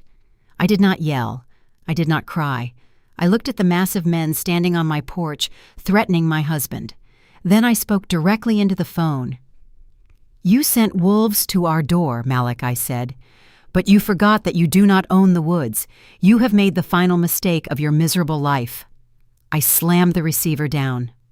I walked back to the front door and gently placed my hand on Calvin's shoulder. He slowly lowered the baseball bat. I turned my attention to the three thugs who were now looking at me with a mixture of amusement and irritation. "You gentlemen have been given fraudulent documents," I told them. "Malik does not own this house. A private holding company owns this house. You are currently trespassing on corporate property." The large thug scoffed, taking another step forward. "We do not care about holding companies, lady," he spat. "Silas wants his money or he takes the house." I reached into my pocket and pulled out my untraceable Virtu smartphone. I tapped a single button that connected directly to my elite private wealth and security management team. The line connected instantly. A sharp professional voice answered. "We have a pest control issue at the South Fulton residence," I said, staring directly into the eyes of the lead thug. "3 unauthorized individuals attempting to collect a fraudulent debt belonging to Malik. Contact Silas immediately. Purchase the entirety of his debt portfolio. Buy every single loan he holds, then inform him who his new employer is. As for the 3 men on my porch, have the perimeter team remove them. Now!" Before the thug could even process my words, the screech of tires echoed down the street. 3 matte black luxury vehicles swerved onto our lawn. A dozen highly trained private security operatives wearing tactical gear, moving with terrifying speed and precision, stepped out of the vehicles. The thugs instantly realized they had walked into a trap far above their pay grade. They dropped their aggressive posture, raising their hands in surrender as my security team closed in. The sun rose over the wealthy, gated community where Malik lived in his heavily mortgaged $3 million mansion. Malik woke up in his silk sheets feeling a false sense of security. He believed his loan shark problem was temporarily managed and that his parents had been cowed into submission. He put on his robe and walked downstairs holding a cup of coffee. He opened his front doors to retrieve his morning newspaper, completely unaware of the absolute devastation waiting. There, lying in the thick, wet mud of his pristine, manicured front lawn, were the 3 massive thugs from the night before. They were bruised, exhausted, and physically thrown onto the grass like discarded trash. Pinned to the leather jacket of the lead thug was a heavy cream-colored envelope embossed with gold lettering. Malik dropped his coffee cup, the porcelain shattering across the pristine driveway as he stumbled forward in absolute horror. He bent down with trembling hands and pulled the thick card from the envelope. Written in elegant cursive script was a message that made his blood run completely cold. "The debt has been bought. You owe the big boss now." Friday morning arrived with a suffocating sense of dread for Malik. He had spent the entire night pacing the hardwood floors of his mansion, terrified by the violent warning left on his lawn. The thugs were supposed to be his dark secret, but someone much more powerful had intervened. His mind was spiraling out of control when his encrypted office phone rang again. It was Arthur Sterling, the representative for the shadow billionaire. Malik answered the phone with a trembling hand, his deep voice hoarse from lack of sleep. Sterling informed him that the eccentric billionaire was willing to overlook the delay regarding the real estate acquisition. The billionaire wanted to meet Malik in person to finalize the $50 million investment portfolio. Malik felt a massive wave of relief wash over him, believing he had narrowly escaped total ruin. But then Sterling dropped a bizarre, non-negotiable condition. The billionaire insisted that family values were the true measure of a man. He demanded that Malik bring his parents to the dinner meeting. If Gloria and Calvin were not present at the table, the deal was entirely off the table, completely, forever. Malik choked on his own breath, realizing he had to face the very people he had just endangered. Malik had no choice but to swallow his massive pride and beg. He called our house, his voice dripping with fake affection and false apologies. He told me that his firm was hosting a special family appreciation dinner and that it would mean the absolute world to him if his beloved parents attended. He claimed he wanted to make amends for the unfortunate misunderstandings of the past week. I listened to his pathetic lies while sitting comfortably in my living room sipping fresh hot tea. I knew exactly why he was calling because my lawyers had orchestrated the entire scenario. I looked at Calvin, who was reading the morning newspaper, and simply nodded. I told Malik we would be there. I did not mention the thugs. I did not mention the forged deed. I let him believe his pathetic manipulation was actually working. Malik eagerly gave me the address to an establishment named Le Petit Chateau, which was universally known as the most exclusive and outrageously expensive French restaurant in the entire large city of Atlanta. It was a place where reservations took months to secure, and the elite went to flaunt their generational wealth. Later that evening, Calvin and I arrived at the restaurant. I wore a simple but elegantly tailored navy dress, and Calvin wore his best dark suit. The exterior of the restaurant looked like a European palace, with massive stone pillars and valet attendants driving luxury vehicles. We walked through the heavy gilded doors into a world of absolute opulence. The dining room was softly illuminated by massive crystal chandeliers that cascaded from the painted ceiling. Wealthy patrons spoke in hushed tones over tables adorned with imported crisp white linens and glowing candles. Malik and Brittany were already waiting in the grand foyer. Malik was sweating profusely despite the cool air conditioning, shifting his weight nervously from foot to foot. Brittany wore a tight emerald dress clutching her designer purse like a shield. When they saw us approach, Malik did not offer a hug or a warm greeting. He immediately grabbed my elbow with a tight, anxious grip and began pulling us past the elegant hostess stand without waiting to be properly seated. He was marching us past the beautiful central dining area where all the elite guests were enjoying their lavish meals. Instead of guiding us to one of the plush velvet booths in the center of the room, Malik dragged us all the way to the very back of the restaurant. The beautiful ambiance slowly faded the further back we walked. We finally stopped at a tiny wobbly wooden table tucked into a dark, drafty corner. It was situated directly next to the swinging metal doors of the busy kitchen and just a few feet away from the heavy wooden doors of the public restrooms. The harsh fluorescent light from the kitchen spilled over the table every time a waiter pushed past us. It was the most insulting, undesirable table in the entire building. Calvin frowned, looking down at the cramped space. "Malik." "I am a tall man," Calvin said, his voice low and steady. "I cannot fit my legs under this tiny table, and there is a cold draft coming from the hallway." Malik glared at his father, his face twisting into a mask of pure, selfish panic. "You are going to sit here and you are going to deal with it, Dad," Malik hissed, leaning in close so that the other patrons would not hear his disrespect. "My billionaire client is arriving in 20 minutes. Brittany and I are sitting at the large VIP booth in the center room to host him. You two are only here because he specifically requested to see my parents. You are basically props for my business deal." Brittany leaned over, placing her hands flat on the tiny table. She looked at us with complete disgust, as if our very presence was polluting her high society aesthetic. "Listen to me very carefully," Gloria Brittany whispered, her tone dripping with venom. "This is the most important night of my husband's entire life. You are not to embarrass us. You will sit at this miserable little table, and you will stay completely out of sight." Malik pulled 2 menus from the center of the table and shoved them toward us.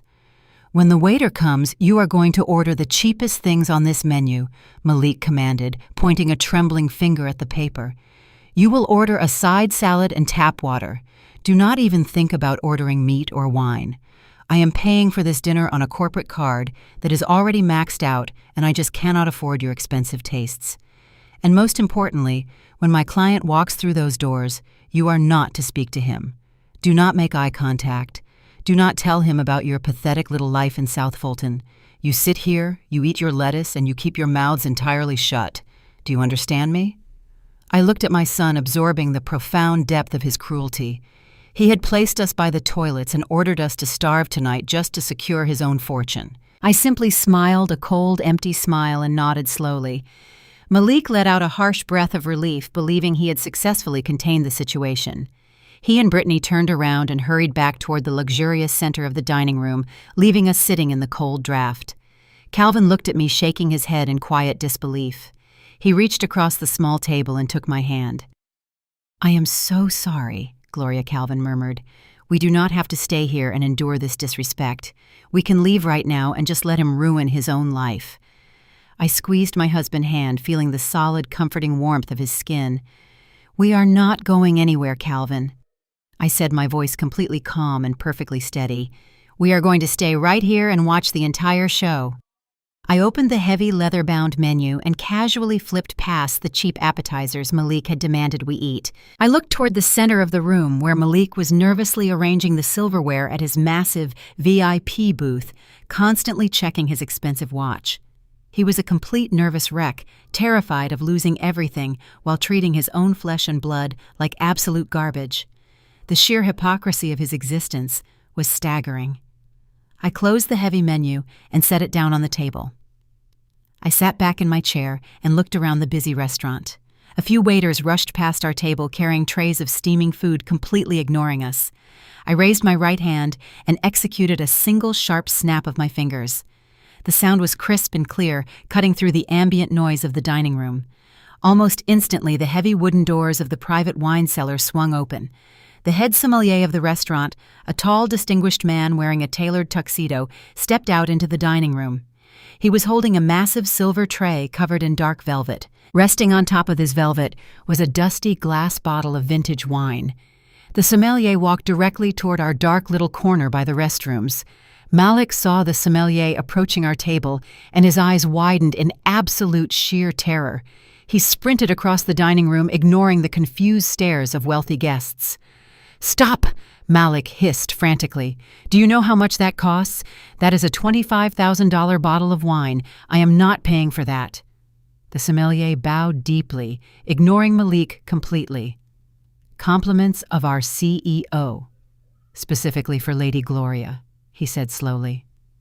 Saturday evening arrived draped in false glamour. The downtown hotel ballroom was transformed into a shimmering wonderland of expensive floral arrangements. Brittany had orchestrated this entire charity gala using hundreds of thousands of dollars she absolutely did not have. She maxed out her credit cards, took high-interest loans, and leveraged every connection Malik had left just to rent this room. She branded the event as an exclusive fundraiser, but the entire production was just a shallow vanity project. It was a calculated attempt to elevate her influencer status and attract the mysterious shadow billionaire who held their financial future. She was convinced that projecting the perfect image of a philanthropic savior would make the billionaire finalize the $50 million investment. She hired a professional camera crew to live stream the event to her thousands of followers, making sure every angle highlighted her designer gown and perfectly styled blonde hair. I was not invited to this gala. Brittany and Malik wanted me hidden far away where I could not embarrass them. But they completely underestimated the sheer power of the resources I now controlled. My wealth management team had purchased the entire hotel 2 days prior. I was the anonymous owner of the building they were currently using to parade their fake wealth. I arrived at the venue wearing a custom tailored black silk gown that cost more than Malik Carr. Calvin looked incredibly handsome beside me in a sharp dark tuxedo. We bypassed the main entrance. The general manager escorted us through a private corridor directly to the upper mezzanine balcony. We stood in the shadows looking down at the massive, glittering ballroom below. We had a perfect, unobstructed view of the entire pathetic spectacle. Malik was frantically working the room down on the main floor, sweating through his tuxedo shirt, holding a glass of bourbon with a trembling hand as he tried to impress the elite. He kept glancing nervously toward the doors, waiting for the shadow billionaire. Brittany, however, was in her absolute element. She glided from table to table, flashing her bright fake smile and posing for photographs. She looked like a glittering queen ruling over a kingdom built entirely on lies and stolen money. I watched her sip champagne, feeling no pity for what was coming. She had tried to steal our home, manipulate a sick old man, and build her brand on pretending to save my son from the people who raised him. Tonight, her fake empire was going to burn to the ground. The lights dimmed, and a bright spotlight illuminated the massive stage. A hush fell over the crowd as the orchestra stopped playing. Brittany walked up the stairs to the podium, her sequined dress catching the light. She stood in front of the microphone looking out over the sea of wealthy faces. Behind her, a massive LED screen displayed her fake charity logo. She took a deep breath and began her speech, her voice perfectly modulated to convey deep emotional vulnerability. "Thank you all for being here tonight," Brittany began, placing a hand over her heart. "We are gathered to raise money for those left behind by society. But for me, this mission is deeply personal. It is not just about charity, it is about family." She paused, letting out a soft, perfectly timed sigh. "My husband Malik is the most brilliant, successful man I know. But he did not come from wealth. He came from a background of severe generational trauma and profound financial ignorance. When I first met Malik, he carried the heavy burden of his uneducated family. His parents, Gloria and Calvin, did not understand hard work or financial literacy. They relied on handouts and constantly dragged him down, expecting him to fund their poor choices. I gripped the velvet railing of the balcony, my nails digging into the soft fabric. Calvin stood perfectly still beside me, his face an unreadable mask of stoic dignity. We listened as this woman stood in front of hundreds of people and completely rewrote our entire history. She painted us as lazy parasites while elevating herself to the status of a holy savior. It broke my heart to see Malik suffering. Brittany continued, forcing a single fake tear down her cheek. "I had to step in and teach him how to break those toxic generational curses. I had to show him that he did not have to drown with them. We had to practice tough love and set firm boundaries to protect our assets. It was the hardest thing I have ever done, but I saved him. I pulled him out of the darkness and taught him how to thrive. This charity tonight is dedicated to helping other young men escape the suffocating burden of uneducated families. We are here to bring light to the dark corners of this city." The ballroom erupted in thunderous applause. Wealthy socialites were wiping tears from their eyes, completely captivated by her performance. Malik stood near the front row, clapping loudly, looking up at his wife with an expression of pure, pathetic adoration. Brittany smiled modestly, waving to the crowd and soaking in the adulation. She looked up toward the ceiling, completely convinced she had just secured her status as a high society legend. But she had absolutely no idea that my private security team was currently sitting in the hotel control room, entirely bypassing the audiovisual systems of the grand ballroom. I reached into my small clutch purse and pulled out my untraceable smartphone. I looked down at Brittany, who was still waving to her adoring audience. I tapped a single button on my screen. The massive LED screen behind Brittany suddenly violently glitched. A loud burst of static echoed through the premium sound system, completely cutting off the soft background music. The crowd gasped in surprise, falling silent as the charity logo on the screen vanished entirely. It was instantly replaced by a crystal-clear, high-definition video recording. The video did not have sound, but the visual evidence was absolutely undeniable and completely devastating. The footage was from my hidden kitchen security camera. The massive screen displayed the exact moment Brittany had visited our house the previous week. Everyone watched in stunned silence as the video showed Brittany pulling the forged property deed out of her portfolio. They watched her lean over Calvin, who was clearly heavily medicated and struggling to keep his eyes open. They watched her place the pen in his trembling hand, pointing at the signature line. The camera perfectly captured the predatory look on her face as she tried to steal a house from a sick, elderly man under the guise of helping with medical forms. A collective gasp of horror rippled through the elegant ballroom. The wealthy donors and executives stared at the screen, paralyzed by the shocking display of elder abuse. Brittany froze at the podium. She slowly turned around and looked up at the massive screen. All the color instantly drained from her face, leaving her looking like a terrified ghost. Her mouth fell open, but no words came out. She dropped the microphone, and it hit the stage with a loud, piercing feedback screech that made people cover their ears. Malik stumbled backward, his face pale with absolute panic. He looked around the room frantically, realizing that his entire professional network was currently watching his wife commit a massive felony on a 50-foot screen. The illusion was completely shattered. The lie was exposed for everyone to see. The outrage in the room was immediate and palpable. The elite patrons did not tolerate public scandals of this magnitude. A prominent executive in the front row stood up, throwing his napkin down in disgust. He walked directly toward the exit. Within seconds, the rest of the room followed. Hundreds of wealthy guests stood up, grabbing their coats, muttering angrily as they marched toward the doors. The mass exodus was swift and merciless. Nobody looked back at Brittany. Nobody offered Malik a glance. They abandoned the sinking ship, leaving them entirely alone in the ruined ballroom. Brittany collapsed onto her knees on the stage, burying her face in her hands and sobbing hysterically. Her expensive sequined dress sparkled under the harsh stage lights, but there was no glamour left.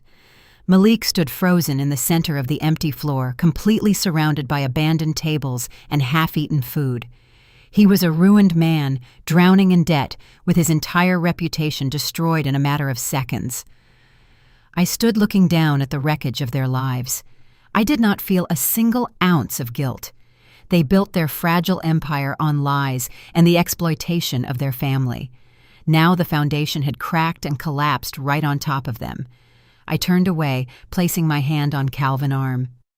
"Let us go home," I said. "The main act is finally over." We walked down the hallway, leaving the shattered remains of their fake world far behind us. Monday morning hit Malik like a devastating physical blow to the chest. He drove his leased Porsche through the busy streets of downtown Atlanta, feeling entirely numb and completely terrified. The weekend had been an absolute unmitigated disaster of epic proportions. The charity gala, which was supposed to be his wife, Brittany, crowning achievement in high society, had ended in a spectacular and humiliating catastrophe. The high-definition video of her trying to steal his parents' house had been broadcast to every major player in the financial district. She had locked herself in the master bedroom, refusing to speak to him or even look at him. But Malik had a much more pressing issue, terrifying his soul this morning. The loan sharks he had hired had been mysteriously thrown onto his manicured lawn, completely beaten and terrified, holding a cryptic note about a new boss. Malik had absolutely no idea who was orchestrating this massive collapse of his life. He only knew one thing for certain. He desperately needed the $50 million investment from the shadow billionaire to clear his name at the firm.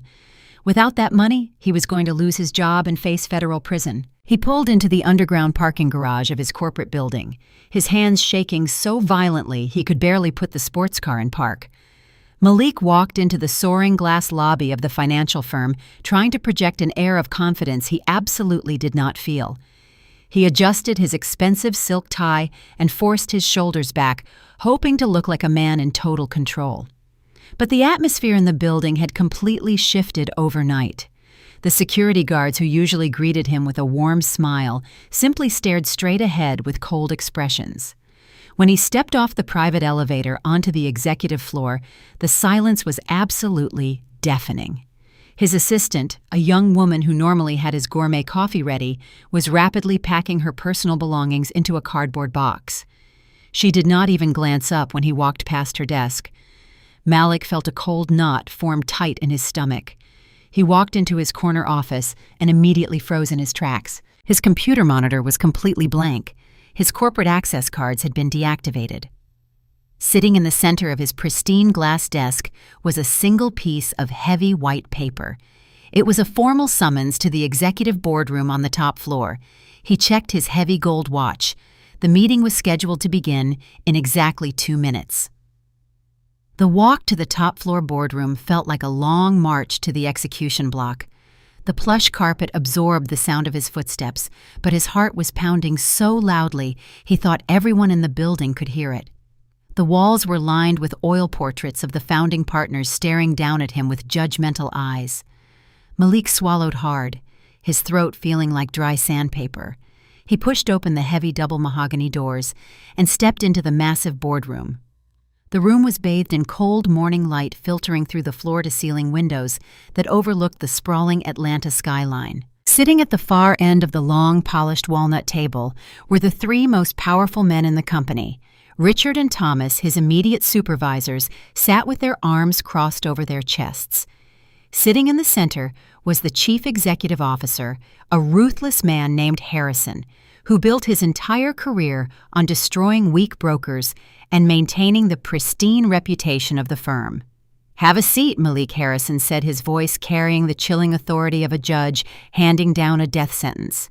Malik pulled out a heavy leather chair, his knees practically giving out as he sat down. He tried to offer a polite professional smile, but his facial muscles felt completely paralyzed. Harrison did not smile back. He reached into a thick leather folder and slid a massive stack of financial documents across the smooth, polished wood. The papers stopped right in front of Malik. "These are the results of an emergency weekend audit." Harrison began leaning forward and resting his elbows on the table. "We brought in an independent forensic accounting team after the disturbing rumors circulated following your wife's disastrous charity event on Saturday night. We wanted to ensure your personal lack of ethics had not contaminated our client portfolios." Malik felt a cold sweat break out across his forehead. He looked down at the documents, but the numbers were swimming in front of his eyes. What the auditors found was far worse than a simple public relations scandal. Harrison continued, his voice rising slightly in anger. "You have been systematically embezzling company funds for the past 8 months, Malik.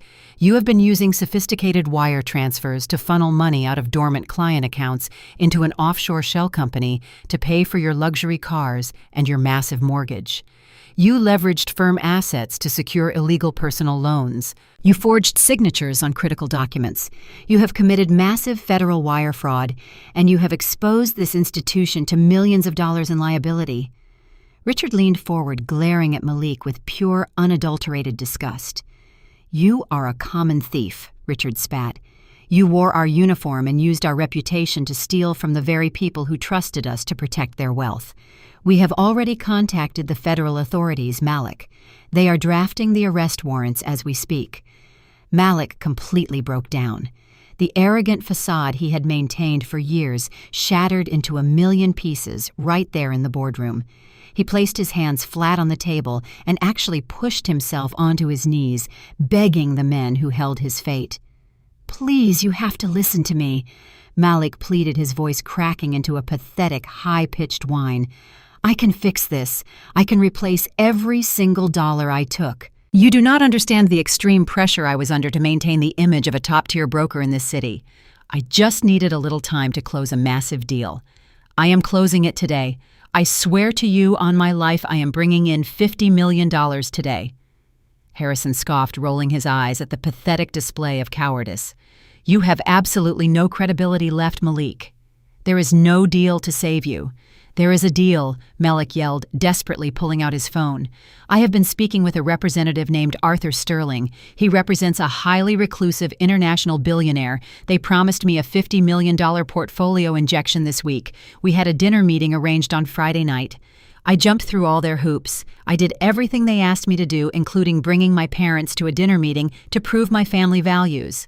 The wire transfer is supposed to clear the bank this morning. If you just give me until noon today, the firm will make millions in management fees, and my accounts will be fully balanced. You cannot fire me right before I bring in the biggest account in the history of this branch. Just let me call Mr. Sterling right now and verify the transaction. I can prove to you that I am still a valuable asset to this company." Harrison looked at Richard and Thomas. A slow, cruel smile spread across the face of the chief executive officer. He let out a harsh, cold laugh that echoed off the glass walls of the boardroom. "Malik," he said, shaking his head slowly, "you truly are the most arrogant, blind fool I have ever encountered in my entire career in high finance. You actually believe a shadow billionaire is going to magically save you. You think $50 million is going to suddenly appear and wash away your federal crimes and your massive failures." Malik nodded frantically, tears streaming down his face, ruining his expensive suit jacket. "Yes," Malik whispered, holding his hands together in a desperate begging gesture. "I promise you the money is absolutely real. The money is very real." Malik Harrison replied, his tone suddenly turning incredibly respectful and serious. "But it is not coming to save you. That money was never an investment portfolio. That $50 million was the capital used in a hostile takeover of this entire firm over the weekend." Malik stopped breathing completely. His mind simply could not process the words. A hostile takeover. The firm had been bought. The billionaire had not been testing him for a job. The billionaire had been evaluating the company to purchase it outright. Harrison stood up from his chair, smoothing his expensive suit and gesturing toward the heavy double doors at the entrance of the boardroom. "You see," Malik Harrison continued, "you clearly have not been introduced to the new majority shareholder who just bought our entire firm in cash yesterday morning. She requested to handle your termination personally." Malik slowly turned his head toward the entrance. His heart pounded wildly against his ribs. He expected to see a ruthless European oil tycoon or a massive tech magnate step into the room. He wiped the tears from his eyes, preparing to beg this new billionaire for mercy. He prepared to fall to his feet and offer himself as a loyal servant to whoever had just purchased his life and his career. He held his breath as the heavy brass handles of the massive oak doors slowly turned. The heavy oak doors swung open with a smooth, silent glide. The morning light spilled into the corridor, illuminating the figures stepping into the room. Malik's eyes widened in absolute sheer paralyzing horror. The air completely left his lungs. He tried to speak, but his throat was completely closed. Stepping into the boardroom was not an anonymous international tycoon. Stepping into the room was me. I walked through those heavy doors wearing a custom-tailored dark navy Tom Ford power suit that radiated absolute authority. The sharp cut of the fabric perfectly matched the cold, unforgiving expression on my face. My hair was perfectly styled, and my posture was completely uncompromising. The sound of my heels clicking against the hardwood floor echoed like gunshots in the silent room. I carried a sleek leather briefcase, and I looked directly into the terrified eyes of my son. I was not the poor, tired mother begging for medicine in a cheap clearance dress. I was the absolute master of his universe. Flanking me on either side were 4 of the most elite corporate lawyers in the country, carrying briefcases full of the evidence that would send my son to prison. The game was finally over, and I had won everything. The heavy oak doors swung open with a smooth, silent glide. The morning light spilled into the corridor, illuminating the figures stepping into the room. Malik widened his eyes in absolute sheer paralyzing horror. The air completely left his lungs. He tried to speak, but his throat was completely closed. Stepping into the boardroom was not an anonymous international tycoon. Stepping into the room was me. I walked through those heavy doors wearing a custom-tailored dark navy power suit that radiated absolute authority. The sharp cut of the fabric perfectly matched the very cold, unforgiving expression on my face. My hair was perfectly styled, and my posture was completely uncompromising. The sound of my heels clicking against the hardwood floor echoed like steady drum beats in the silent room. I carried a sleek leather briefcase, and I looked directly into the terrified eyes of my son. I was not the poor, tired mother begging for medicine in a cheap clearance dress. I was the absolute master of his universe. Flanking me on either side were 4 of the most elite corporate lawyers in the country, carrying briefcases full of the evidence that would send my son to a federal prison. The executives in the room immediately stood up from their leather chairs. Richard and Thomas, the senior partners, buttoned their suit jackets and bowed their heads slightly in a show of deep respect. Harrison, the chief executive officer, stepped back from the head of the massive walnut table, offering the seat of ultimate power to me. I walked slowly past the large floor-to-ceiling windows, ignoring the sprawling Atlanta skyline. I did not look at the expensive oil paintings on the walls. My eyes remained entirely locked on Malik, who was now sweating profusely and trembling with intense fear. Malik simply could not comprehend what was happening right in front of him. His mind frantically searched for a logical explanation for why his impoverished mother was walking into his corporate boardroom surrounded by an entourage of legal sharks. He convinced himself that the extreme stress of the past few days had finally broken my mind. He thought I had suffered a severe mental breakdown and wandered into the wrong building. He believed I had somehow stolen a designer suit and hired actors to humiliate him in front of his bosses. He genuinely thought I was destroying his pathetic life. "Mom, what are you doing here?" Malik whispered, his voice cracking with pure panic. He stepped away from the table, holding his hands out as if he were trying to calm down a dangerous animal. "You are in the wrong place, Mom. This is a highly secure corporate building. You need to leave right now before you get into serious trouble." He looked over at Harrison, forcing a pathetic, nervous smile. "I am so deeply sorry, sir," Malik said, wiping a thick bead of sweat from his forehead. "My mother has been struggling with severe dementia lately. She is lost." He truly believed his own lies in that moment. He thought he could manipulate the situation by painting me as a fragile, confused old woman who needed medical attention. "Please excuse this massive interruption," Malik continued, taking a step toward me. "She does not know what she is doing. Her mind is completely gone.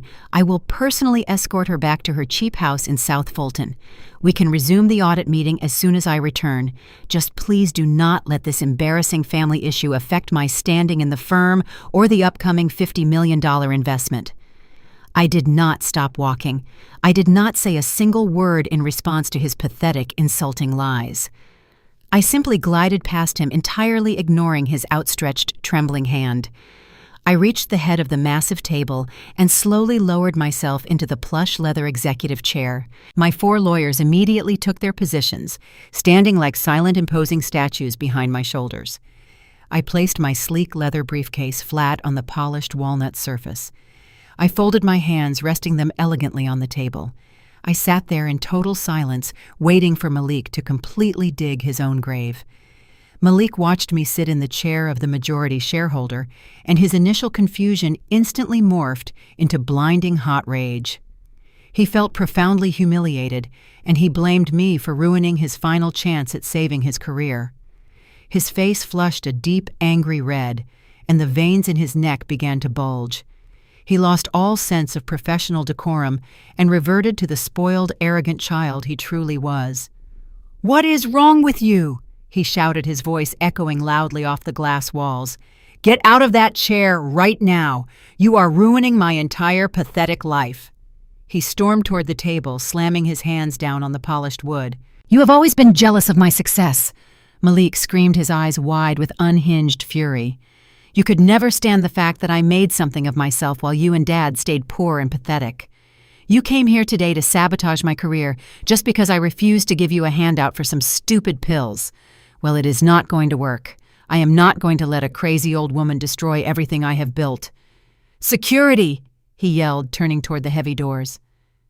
"Somebody call security right now," Malik continued, screaming frantically, waving his arms in the air. "Get this crazy old woman out of here immediately. Have her arrested for trespassing. Throw her in a psychiatric ward for all I care. Just get her out of my sight." He was panting heavily, his expensive charcoal suit completely drenched in nervous sweat. He looked back at the chief executive officer, expecting Harrison to pick up the phone and call the guards. He expected the powerful men in the room to validate his cruelty and physically remove his own mother from the corporate premises. But Harrison did not reach for the heavy phone. Harrison did not call for security. Instead, the powerful chief executive officer stepped forward, his face twisted into a mask of pure, unadulterated, absolute disgust. Harrison raised his right hand and slammed his closed fist violently down onto the heavy walnut table. The loud crashing sound echoed through the room like a crack of thunder, instantly shattering Malik, hysterical screaming. "Shut your mouth!" Harrison roared, his voice vibrating with intense, furious authority. "Shut your mouth right now and show some basic respect before I have you physically thrown out a window." Malik flinched violently, stumbling backward, as if he had been physically struck by the chief executive officer. He stood frozen, with his mouth hanging open, entirely unable to process the sheer anger directed at him. "You are a pathetic, ignorant fool," Malik Harrison continued, his voice dropping to a low, terrifying growl. "You have absolutely no idea who is sitting in front of you. You think you are addressing a confused old woman. You are addressing Madame Gloria. You are looking directly at the mysterious shadow billionaire. You are looking at the new absolute owner of this entire massive firm." The words hung in the cold, conditioned air, suspended like sharp, deadly blades. You are looking at the new absolute owner of this entire massive firm." Malik stopped breathing entirely. His brain short-circuited completely, unable to bridge the gap between his impoverished mother and a corporate titan. He stared at me, his eyes darting frantically from my custom-tailored suit to the silent, respectful executives standing around the table. The puzzle pieces suddenly violently slammed into place inside his mind. The $1 million private ambulance at the church, the sudden hostile takeover of his country club, the massive wealth. He finally realized that the shadow billionaire who demanded the real estate acquisition was his own mother. He realized that the violent loan sharks had been defeated by my private security team. The crushing weight of the absolute truth crashed down on his shoulders, completely breaking his spirit. His legs simply gave out beneath him. He collapsed heavily into a nearby chair, staring at me with hollow, empty eyes. He was no longer a senior wealth manager. He was nothing but a tiny, insignificant speck of dust caught in the massive hurricane of my carefully calculated and absolutely righteous vengeance. I slowly reached forward and popped the brass latches on my sleek leather briefcase. The sharp clicks echoed loudly in the silent, devastated room. I reached inside and pulled out a thick, heavy file folder. It contained every single shred of evidence regarding his massive financial crimes. I casually tossed the thick file of his financial crimes onto the center of the table. The heavy folder slid across the smooth, polished wood, stopping right in front of him. I looked directly into his terrified, pathetic eyes. "You are fired, Malik. No severance, no references, and I am calling the auditors." Malik pushed himself up from the heavy leather chair. His legs felt like lead, but pure primal panic forced him to move. He stumbled backward away from the massive walnut table and away from the terrifying cold gaze of his mother. He turned around and sprinted toward the heavy oak doors, pushing them open and running down the polished corporate hallway. His expensive charcoal suit jacket flapped behind him as he ignored the confused stares of the office workers and the silent judgment of the security guards. He reached the elevator banks and pressed the down button frantically, his breath coming in short, ragged gasps. He knew his mother held every evidence required to lock him in a federal prison for decades. His only option was absolute, immediate flight. He planned to drive straight to his mansion, grab his most expensive watches and cash from his personal safe, and drive across the state line.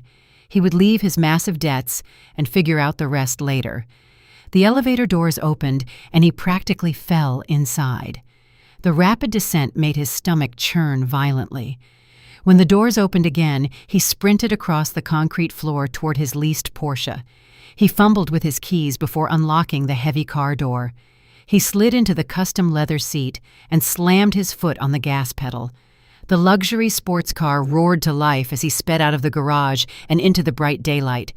He drove recklessly, swerving between lanes and ignoring speed limits. He thought about his wife, Brittany. He would tell her to pack her jewelry and get in the car.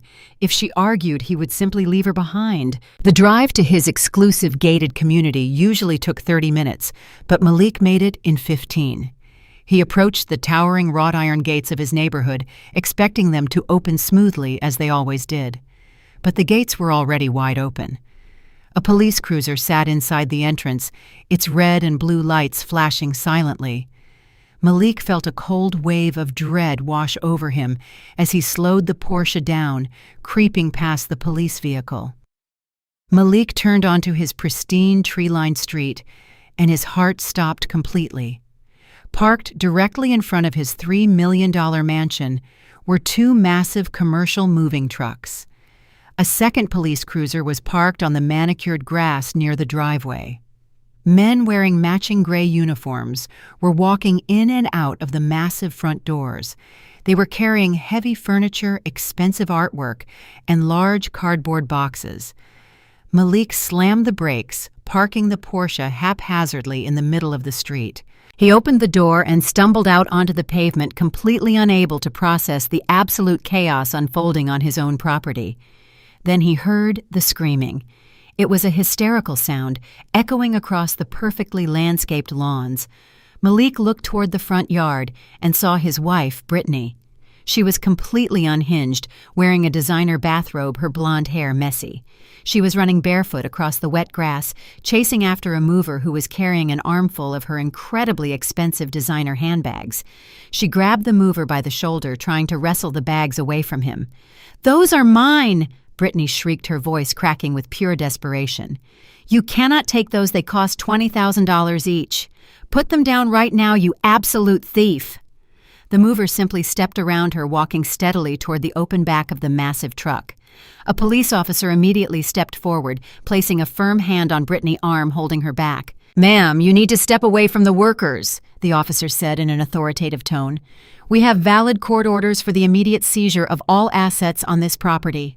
If you continue to interfere with the repossession process, I will have to place you in handcuffs." Brittany collapsed onto the grass, sobbing uncontrollably. She buried her face in her hands, crying for the leather bags and the expensive shoes she had bought with stolen money. Malik watched her pathetic display, feeling entirely numb. He slowly walked up his long paved driveway.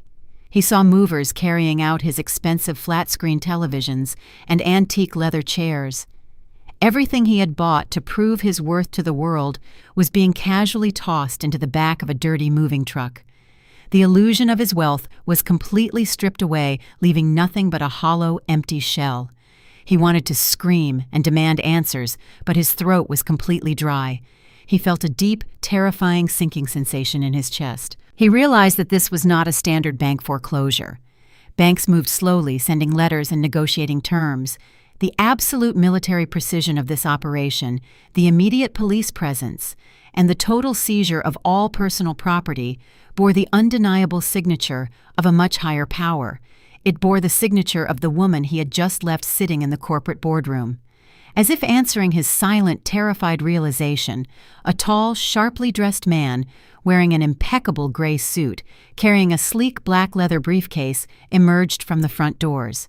Malik instantly recognized him as the lead attorney from the elite legal team that had flanked his mother in the boardroom just an hour earlier.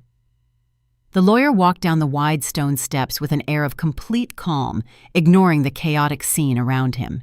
He walked directly toward Malik, holding a thick stack of legal documents printed on heavy watermarked paper. Malik stood frozen in the driveway, his expensive shoes sinking slightly into the soft green grass. The lawyer stopped a few feet away from him, his expression completely devoid of sympathy. He looked at Malik with the cold, calculating gaze of a predator inspecting its prey. He slowly raised the stack of papers, holding them out so Malik could see the bold black text printed across the top page. "Your wife seems to be having a difficult time understanding the situation," Malik the lawyer said, his voice smooth and entirely professional. "Perhaps you can explain it to her, since you are the one who signed the fraudulent loan agreements." Malik stared at the papers, his vision blurring. "What is happening?" He managed to whisper, his voice barely audible over the sound of the movers loading heavy furniture into the trucks. "The bank gave me until the end of the month to make a payment." The lawyer let out a short, humorless chuckle, tapping the thick stack of papers with his index finger. "You are no longer dealing with a traditional bank, Malik," he said. Early this morning, a private wealth management firm known as G&C Holdings purchased the entirety of your defaulted loans. They purchased the massive mortgage on this mansion. They purchased the outstanding high-interest loans on your leased luxury vehicles. They even purchased the exorbitant credit card debt your wife has been accumulating for the past 3 years. Malik felt the ground swaying beneath his feet. G&C Holdings. Gloria and Calvin. The realization hit him with the force of a freight train.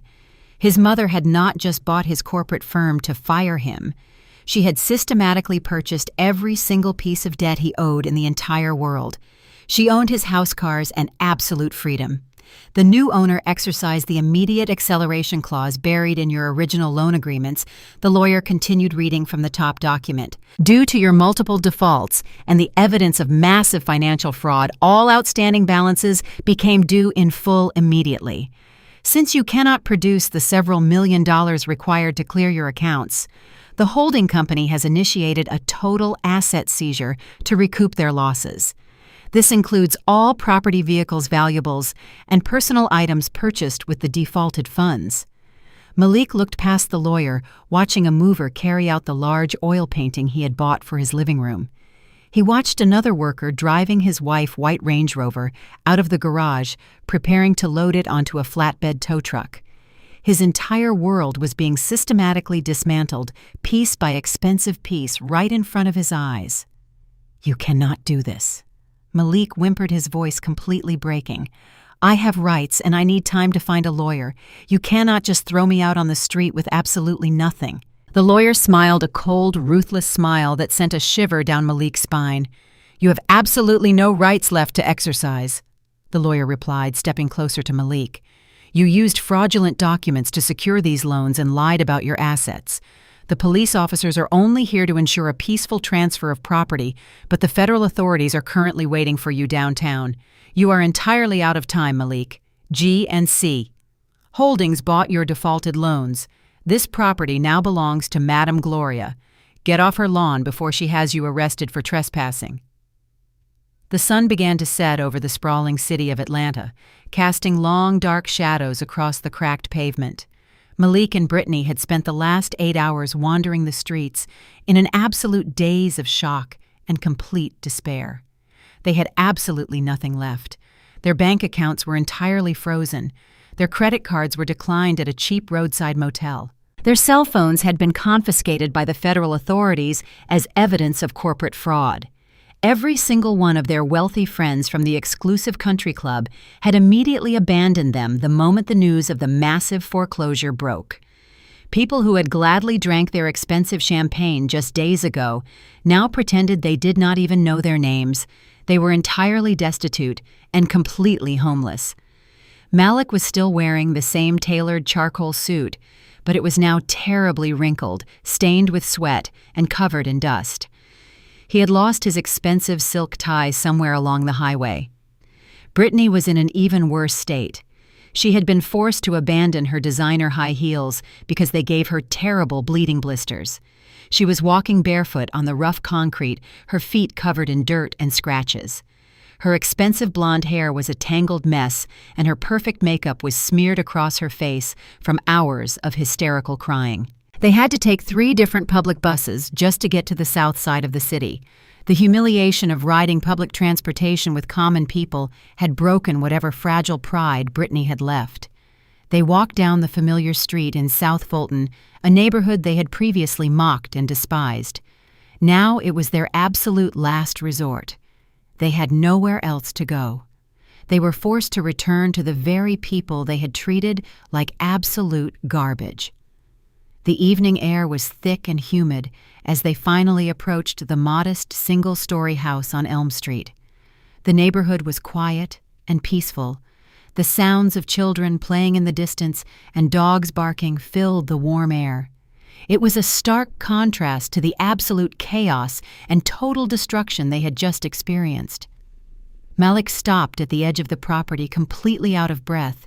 He looked at the house and noticed that things were already different. The peeling paint around the window frames had been freshly repaired. The broken front gate was entirely replaced with a sturdy, new iron fence. The overgrown lawn was neatly manicured, but the most striking sight was sitting right in the driveway. It was Calvin's beautifully restored 1968 Pontiac GTO.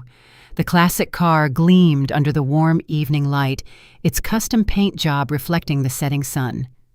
Calvin was sitting on a sturdy wooden stool right next to his beloved vehicle. He was wearing comfortable old jeans and a plain white shirt.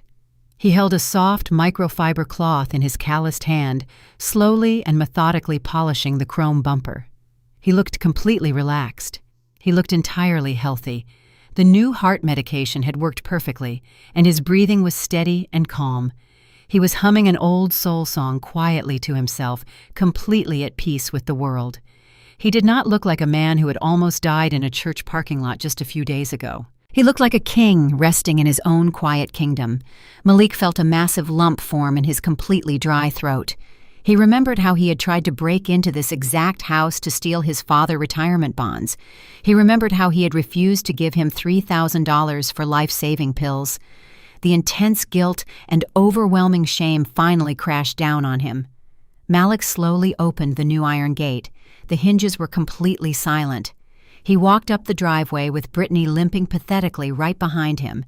As they reached the center of the concrete driveway, they both collapsed. They fell heavily onto their knees right in the dirt and gravel. The sharp rocks bit into Malik's ruined suit pants, but he did not care. Brittany immediately began her performance. She realized that her entire survival depended on manipulating the kindness of the people she had relentlessly abused.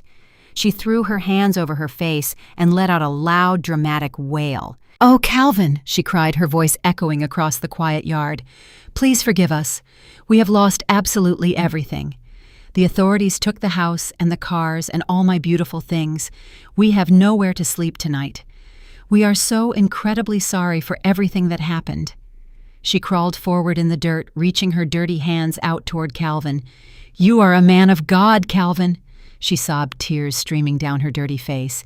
"You know that family has to stick together through the hard times. We are blood. We are your children. You cannot just leave us out on the street to starve. I was wrong about the country club and I was wrong about the house deed. I was just so confused and scared. Please find it in your heart to show us mercy. We have learned our lesson. We will do anything you ask us to do. We will sleep on the floor in the living room. Just please do not turn us away in our darkest hour." She sobbed heavily, wiping her nose on the sleeve of her ruined designer dress. It was an incredibly convincing performance, worthy of a major acting award. She sounded completely broken and entirely genuine. Calvin did not flinch. He did not look up from the chrome bumper. He simply continued moving the soft cloth in slow, steady circles. The only sound in the yard was the gentle squeak of the microfiber rag against the polished metal. He did not acknowledge their presence in any way whatsoever. He treated them as if they were nothing more than invisible ghosts haunting his driveway. He was a proud, honorable man who had spent decades sacrificing his own happiness for his son. He had offered Malik his heart, his soul, and his only dream car just to keep his family safe. And in return, his son had sent violent loan sharks to his front door. Calvin had completely closed the door to his heart, and he had thrown away the key. Malik saw that his father was ignoring Brittany, so he desperately joined in. "Dad, please," Malik begged, his voice cracking into a pathetic, high-pitched whine. "Please talk to me. I am your son. I am your only boy. I know I made some terrible mistakes, but I was under so much corporate pressure. I was drowning in debt and I panicked. I never wanted to hurt you or Mom. I love you, Dad. Please just look at me. Just give me one more chance to make things right. I will get a normal job. I will pay you back for everything. Just let us inside the house tonight. I am so tired and I am so hungry." Malik placed his hands on the gravel, bowing his head until his forehead touched the dirt. He was a wealthy senior broker begging in the dirt like a common stray dog. But Calvin just slowly turned his body, moving to the other side of the car to polish the driver's side door. He remained completely and entirely silent. Suddenly, the heavy wooden front door of the house opened with a loud creak. The screen door pushed outward, and I stepped onto the front porch. I stood at the top of the wooden steps, looking down at the two pathetic creatures kneeling in my driveway. I was wearing comfortable, soft clothes, my posture perfectly straight. I looked completely rested and entirely in control of my universe. I walked slowly down the wooden steps, my shoes crunching softly against the gravel. I stopped just a few feet away from where Brittany was kneeling in the dirt. She looked up at me with wide, terrified eyes, her face covered in mud and smeared makeup. She opened her mouth to start her fake crying routine again, but the cold, absolute deadness in my eyes stopped her completely. I did not feel a single drop of pity for her. I reached into the deep pocket of my cardigan and pulled out a piece of glossy, folded paper. It was the exact same rundown state facility nursing home brochure that Brittany had shoved into my hands at her $3 million mansion housewarming party. It was the brochure she gave me when she told me to face reality and stop asking for handouts. I looked down at her fake tear-stained face, and I casually tossed the folded paper through the air. It fluttered down and landed directly in the dirt, right next to her bleeding bare feet. "They are hiring janitors," I said, my voice completely flat and entirely devoid of any mercy. "I suggest you both apply." The glossy paper of the nursing home brochure fluttered through the thick evening air and landed softly in the dirt next to Brittany. For a long moment, there was absolutely no sound in the yard, except for the rhythmic squeak of Calvin polishing his car. Brittany stared down at the brochure, her fake tears instantly drying up. The elaborate performance she had put on was completely shattered by the cold, dead reality in my eyes. She slowly looked up at me, and then she looked over at her husband. Malik was kneeling in the gravel, his head bowed in defeat, his expensive suit ruined, and his pride obliterated. Brittany realized something profound and terrifying. Malik was never going to bounce back. He was entirely ruined. The massive corporate job, the mansion, the luxury cars, and the elite country club memberships were gone and never coming back. The realization washed over her like freezing ice water, stripping away the fake loving wife persona she had maintained. She realized the money was gone and her lifestyle was over. The safety net vanished, leaving her standing in the dirt with a broken man she secretly despised. Her survival instincts immediately took over. Brittany pushed herself up from the dirt, brushing the gravel off her ruined designer dress. Her posture suddenly shifted from a begging victim to a cold, calculating survivor. She looked down at Malik, who was sobbing pathetically into his hands. A look of pure, unadulterated disgust twisted her face. She let out a harsh, cruel laugh that echoed across the quiet yard. "You are so utterly pathetic, Malik," she spat, her voice dripping with venom. "Get up off the ground. Stop crying like a weak boy." Malik sniffled, looking up at his wife, completely confused by her sudden change. "Brittany, what are you doing?" he asked, trembling. "We have to beg them. It is our only chance." Brittany rolled her eyes, crossing her arms over her chest. "I am not begging these people for anything," she yelled, pointing a manicured finger at his face. "I married a high-powered wealth manager who promised me the world. I did not marry a broke, fraudulent coward who cannot outsmart his elderly parents. You told me you were a genius.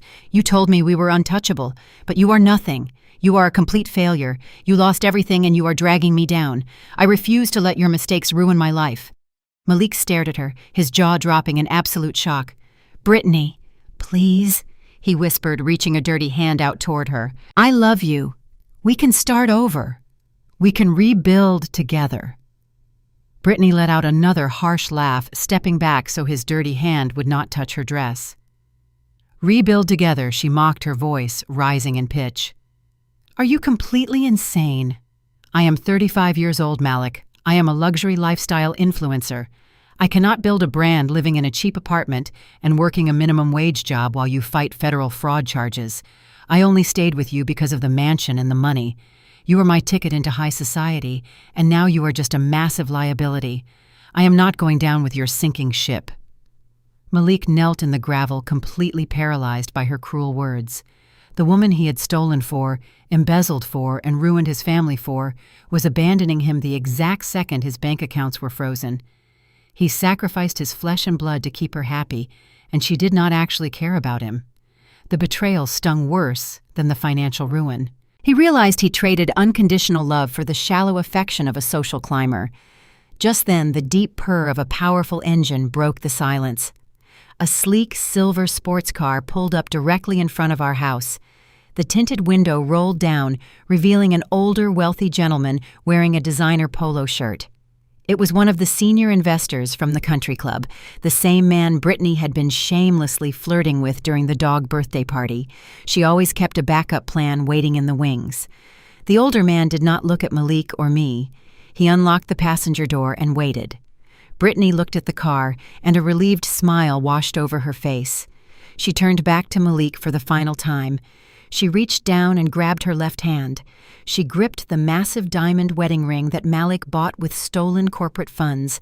She pulled it off her finger with a violent tug. She looked Malik dead in the eye and threw the heavy ring into the dirt. It hit a rock and bounced, landing in a muddy puddle near his knees. "Have a nice life in prison, Malik," she said coldly. She turned around and walked away, her bare feet slapping against the concrete driveway. She climbed into the luxury car, shutting the door. The car sped away, leaving Malik alone. Malik watched the silver car disappear down the street. The final pillar of his fake life collapsed completely, crushing him underneath the rubble. He was destitute, homeless, facing federal prison, and entirely abandoned by his wife. He let out a loud, agonizing wail that tore through his throat. It was the sound of a man whose soul had been completely ripped apart. He turned back toward the house.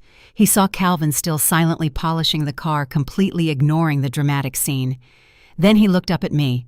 I was still standing on the wooden porch, watching him suffer with absolute detachment. Malik placed his hands in the dirt and began to literally crawl toward the wooden steps. He dragged his ruined suit across the gravel, his face covered in mud and tears. "Mom, please!" he wailed, his voice hoarse and broken. "Mom, you cannot let this happen to me. Please help me. I am your son. I am your only boy. We share the same blood. You cannot just stand there and watch me die out here. I have absolutely nothing left. My wife left me. My friends abandoned me. The firm is going to send me to jail. Please, Mom. I know I was wrong. I know I was greedy and cruel. But I am begging you for mercy. Just give me a small loan so I can hire a decent lawyer." I stood above him, looking down at the broken creature that used to be my son. I thought about the decades I spent working double shifts just to buy him expensive shoes so he would fit in with the rich kids. I thought about how he treated his father when Calvin needed him the most.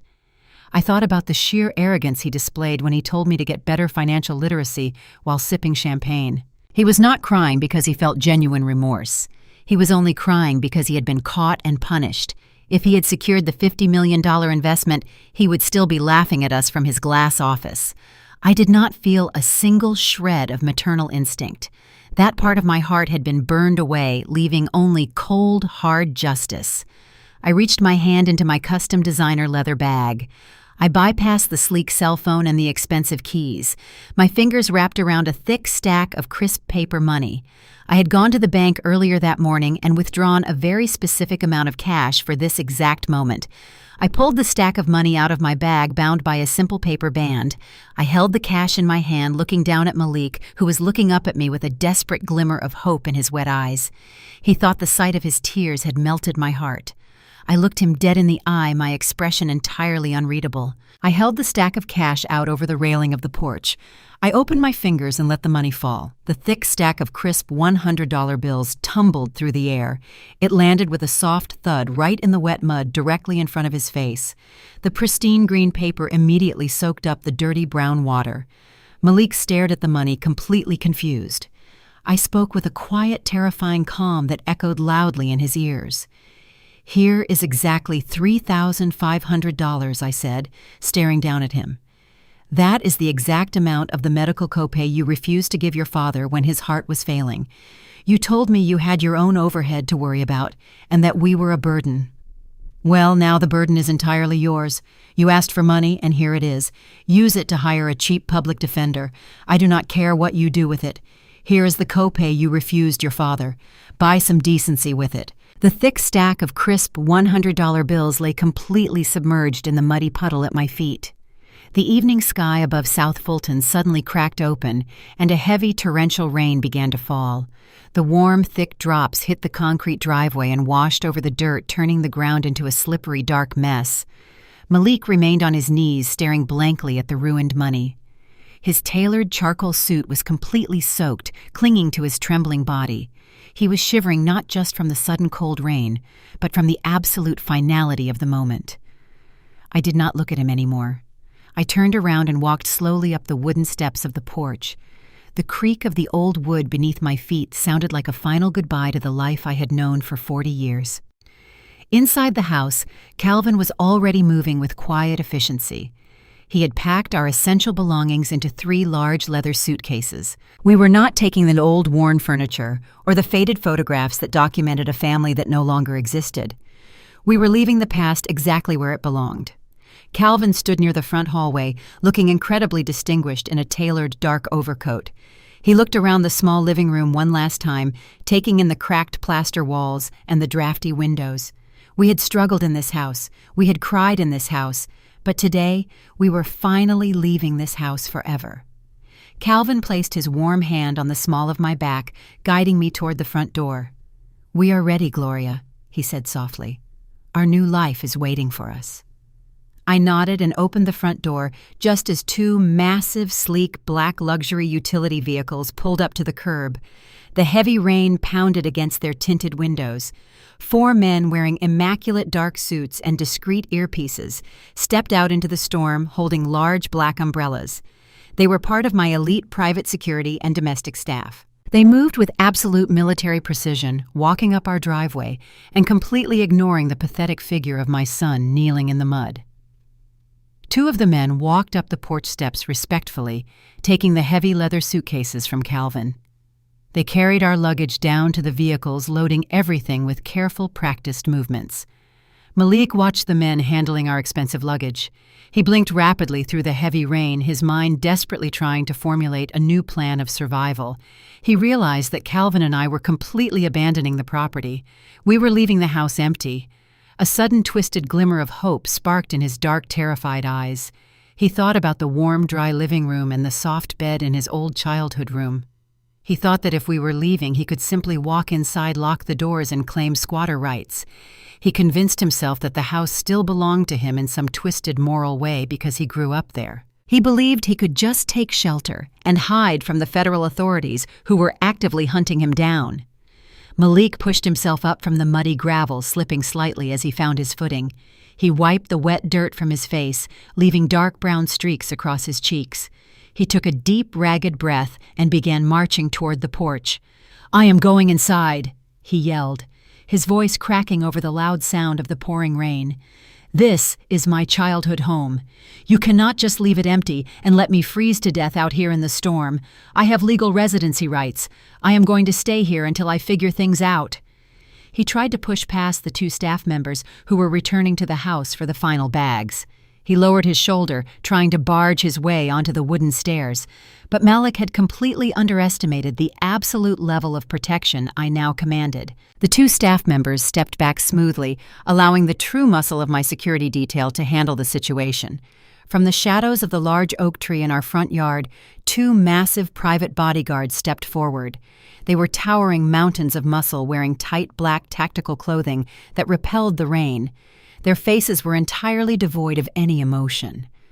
Before Malik could even place a single muddy shoe on the bottom wooden step, the first bodyguard moved with terrifying speed.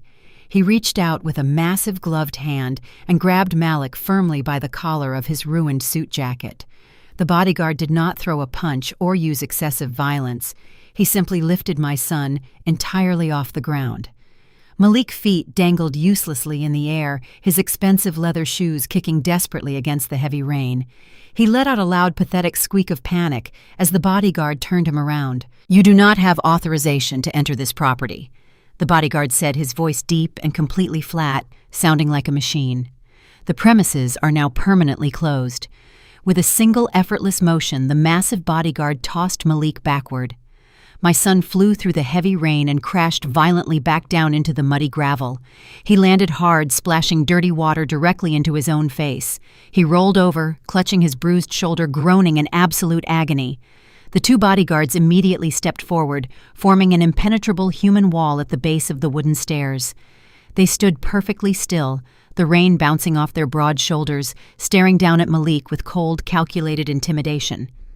Malik tried to sit up, spitting dirty rainwater from his mouth.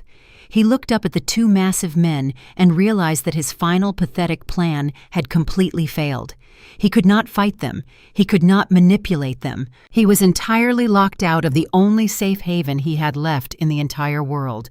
He looked past the human wall of security guards and saw Calvin and me walking out onto the porch. We were completely shielded from the storm by the large black umbrellas held by our domestic staff. At that exact moment, a stunning vehicle turned onto our street. It moved silently, gliding over the wet pavement like a dark ghost. It was a fully customized Rolls-Royce Phantom painted in a deep metallic midnight blue that looked almost black in the stormy evening light. The massive luxury car pulled up perfectly, aligning with our front walkway. The chrome details gleamed despite the terrible weather. The chauffeur, wearing a sharp uniform, stepped out immediately, opening the heavy rear passenger door. The interior of the car glowed with soft, warm, ambient lighting, revealing plush white leather seats and thick, luxurious carpets. Calvin walked down the steps first, his umbrella shielding him perfectly. He turned and extended his hand to me. I walked down the wooden stairs, my heels clicking softly against the wet wood. I did not look at the house. I did not feel any sadness or nostalgia. I felt an incredible, overwhelming sense of absolute freedom. I took my husband's hand and walked toward the waiting luxury car. Malik crawled toward the edge of the puddle, his hands sinking deep into the dark mud. He watched the massive Rolls-Royce idling in his old driveway. He watched the sheer, unimaginable wealth that now belonged to the parents he had treated like absolute garbage. "Mom," he screamed, his voice completely destroyed, tearing his vocal cords. "Mom, please look at me. Do not leave me here. I will die out here. I am sorry. I am so sorry for everything. Please just let me get in the car. I will sit on the floor. Just take me with you." I reached the open door of the Rolls-Royce. Calvin stood patiently holding my hand, ensuring I stepped safely into the warm, dry cabin. Before I sat down, I paused. I slowly turned my head and looked back at the miserable, broken man kneeling in the freezing mud. I looked at the dark streaks of dirt on his face and the ruined charcoal suit he had prized so highly. I remembered the boy I used to hold in my arms and the arrogant executive who told me to beg for handouts. My eyes locked onto his weeping face for one final, incredibly long moment. There was absolutely no anger left in my heart. There was no sadness. There was no pity.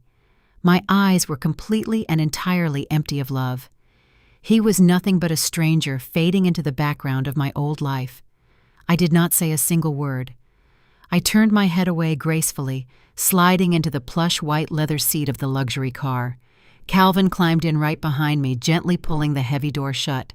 The solid thud of the door closing sealed us completely inside our new perfect world, blocking out the sound of the raging storm and the pathetic cries of the past. The chauffeur returned to the driver's seat, putting the massive car into gear. The Rolls-Royce Phantom pulled away from the curb, smoothly picking up speed as it drove down the flooded street. I looked out the tinted window, watching the old house grow smaller in the distance. I saw Malik kneeling alone in the driveway, surrounded by the cold, pouring rain. He threw his head back, screaming loudly into the stormy sky, his voice completely drowned out by the thunder. The car turned the corner, carrying us far away to our bright new future, leaving him entirely alone to face the absolute destruction he had brought upon himself. 6 months had passed since the heavy rain washed away the final remnants of my past life. The chaotic noise of Atlanta, the endless traffic, and the suffocating pressure of ungrateful family members were completely gone. In their place was the gentle, rhythmic sound of crystal blue waves lapping against the pristine white hull of our massive private yacht. We were anchored just off the breathtaking Amalfi Coast in Italy. The late afternoon sun painted the sky in brilliant shades of gold and deep purple, casting a warm, beautiful glow over the rugged cliffs and the colorful terraced houses of Positano in the distance. A soft, salty breeze brushed past my face, carrying the sweet scent of lemon groves from the shoreline. I sat on the spacious teak deck, resting on a plush white lounge chair, wearing a flowing silk dress that caught the gentle ocean wind. Beside me sat Calvin. He looked entirely transformed. The deep lines of worry and exhaustion that had aged his face for decades were completely smoothed away. His skin held a healthy, vibrant glow. He was wearing a crisp linen shirt and comfortable trousers, holding a crystal flute of imported champagne. He smiled, looking out at the endless horizon with a profound sense of absolute peace. We had spent the last 6 months traveling the world, visiting places we had only ever seen in faded magazine pictures. We walked through the historic streets of Paris, we watched the sunset over the Santorini caldera, and we spent weeks relaxing on secluded private islands in the Maldives. But the most important change was not the luxury or the breathtaking locations. The most important change was the total absence of stress. Calvin New Medical Team, comprised of the top cardiologists in the entire world, had completely stabilized his heart condition. He was healthy, he was happy, and he was entirely free from the crushing weight of sacrifice. We raised our crystal glasses, and the soft clink sounded like a celebration of our hard-won freedom. We took a sip of the cold, crisp champagne, letting the moment sink in completely. There were no more bills to worry about. There were no more fake relatives to appease. There was only the vast open ocean and the rest of our lives waiting to be enjoyed. Behind us, the sliding glass doors of the main cabin were wide open. Inside the luxurious living area, a massive flat-screen television was playing a global news network. The volume was kept low, but the bright graphics on the screen caught my attention. I stood up from my lounge chair and walked slowly toward the cabin, Calvin following close behind me. The news anchor, a polished woman with a serious expression, was reporting on a major philanthropic event happening back in the United States. A large graphic appeared on the screen displaying the elegant logo of the Calvin Foundation.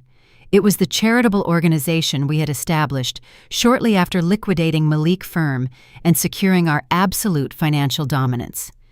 We had created the foundation to do exactly what Brittany had falsely claimed to do, but we were doing it with absolute sincerity and massive resources. The news anchor announced that the Calvin Foundation had just finalized a historic $20 million donation. The money was specifically earmarked to create comprehensive educational programs, provide debt-free college scholarships, and build state-of-the-art community centers for African American youth across the entire southern United States. We wanted to ensure that young men and women from neighborhoods like South Fulton had the resources they needed to build genuine, sustainable wealth. We wanted to give them the tools to succeed without ever having to compromise their morals or abandon their families. The screen shifted to show footage of the groundbreaking ceremony for the first massive community center. Hundreds of people were gathered cheering and celebrating the massive investment in their future. Calvin reached out and wrapped his arm around my waist, pulling me close. He watched the screen, his eyes shining with deep pride. We had taken the immense wealth that our son had tried to use for shallow vanity, and we had turned it into a powerful engine for genuine generational change. We were building a legacy of hope and empowerment, completely erasing the legacy of greed and betrayal Malik had tried to establish. Thousands of miles away from the sun-drenched Amalfi Coast, the reality of that greed was playing out in a bleak, depressing diner on the outskirts of Atlanta. The diner smelled heavily of old frying oil and cheap bleach. The fluorescent lights overhead flickered constantly, casting a sickly pale glow over the cracked vinyl booths and the sticky linoleum floor. Standing behind the greasy stainless steel counter was Malik. He was wearing a poorly fitting polyester uniform shirt that was stained with grease and sweat. A cheap paper hat sat crookedly on his head. The expensive charcoal suits, the custom Italian shoes, and the designer watches were completely gone. They had all been sold at public auction to pay off a fraction of the massive debts he owed. He was currently working a minimum wage job flipping cheap burgers and scrubbing dirty fryers just to afford the rent on a tiny roach-infested studio apartment. His hands, which used to sign million-dollar contracts, were now covered in small red burn marks from the hot popping cooking oil. He wiped his sweating forehead with the back of his greasy arm, his eyes completely hollow and dead. He looked up at the small, dusty television mounted in the corner of the diner. The news segment about the Calvin Foundation was playing. Malik stopped moving entirely. The spatula slipped from his trembling hand and clattered loudly onto the dirty floor. He stared at the screen, watching the news anchor talk about the $20 million donation. He saw the name of the foundation named after the father he had betrayed. He saw my face flash on the screen, a brief photograph of me standing proudly at the charity launch, looking wealthy, powerful, and entirely untouchable. Malik felt a crushing, suffocating wave of absolute despair crash down on his chest. He realized the sheer magnitude of what he had thrown away. He could have been part of that legacy. He could have been sitting on that private yacht. He could have had everything if he had simply shown an ounce of basic human decency and respected the people who gave him life. But he had chosen the path of extreme arrogance and cruelty, and now he was condemned to a life of grueling manual labor and endless poverty. The diner manager, a loud, angry man, burst out of the back room and yelled at Malik to pick up the spatula and get back to work. Malik slowly bent down, retrieving the dirty utensil, his spirit completely and entirely broken. Back on the yacht, I turned away from the television screen. The air felt incredibly light, and my heart was completely full. I walked back out onto the teak deck, leaning against the polished wooden railing. I looked down at the deep blue water, watching the waves roll past the hull. I thought about the painful journey that had brought me to this exact moment. I thought about the decades of silent suffering, the endless sacrifices, and the deep, aching betrayal I had endured at the hands of my own child. It is a terrifying thing to realize that the person you raised, the person you poured your entire soul into, is completely toxic. Society conditions us to believe that family is an unbreakable bond. We are taught to endure disrespect, abuse, and financial ruin simply because we share the same bloodline. But that is a dangerous lie. Blood does not automatically grant someone the right to destroy your peace. I had to make the hardest decision a mother could ever make. I had to completely sever the tie with my only son. I had to walk away and let him suffer the absolute consequences of his own terrible actions. It was an agonizing process, but it was the only way to save myself and the man I truly loved. The peace I feel now, the genuine, unshakable happiness, is the direct result of that difficult choice. I stood up straight, letting the warm Italian sun wash over my face. I looked directly forward, breaking the invisible wall between my story and the people listening. I spoke with absolute conviction, my voice steady and clear. Sometimes the people who share your blood are the ones who will bleed you dry. Have you ever had to cut off your own flesh and blood to protect your peace? Tell me your story in the comments below. And remember, respect isn't inherited, it's earned. Do not ever let anyone make you feel guilty for protecting your own heart and your own future. If you found any strength in my journey today, please take a moment to hit the like button and subscribe to the channel for more stories of survival and empowerment. Share this video with someone who might be struggling with a toxic family situation right now. Show them that it is entirely possible to walk away and build a beautiful life on your own terms. Thank you so much for listening, and stay strong.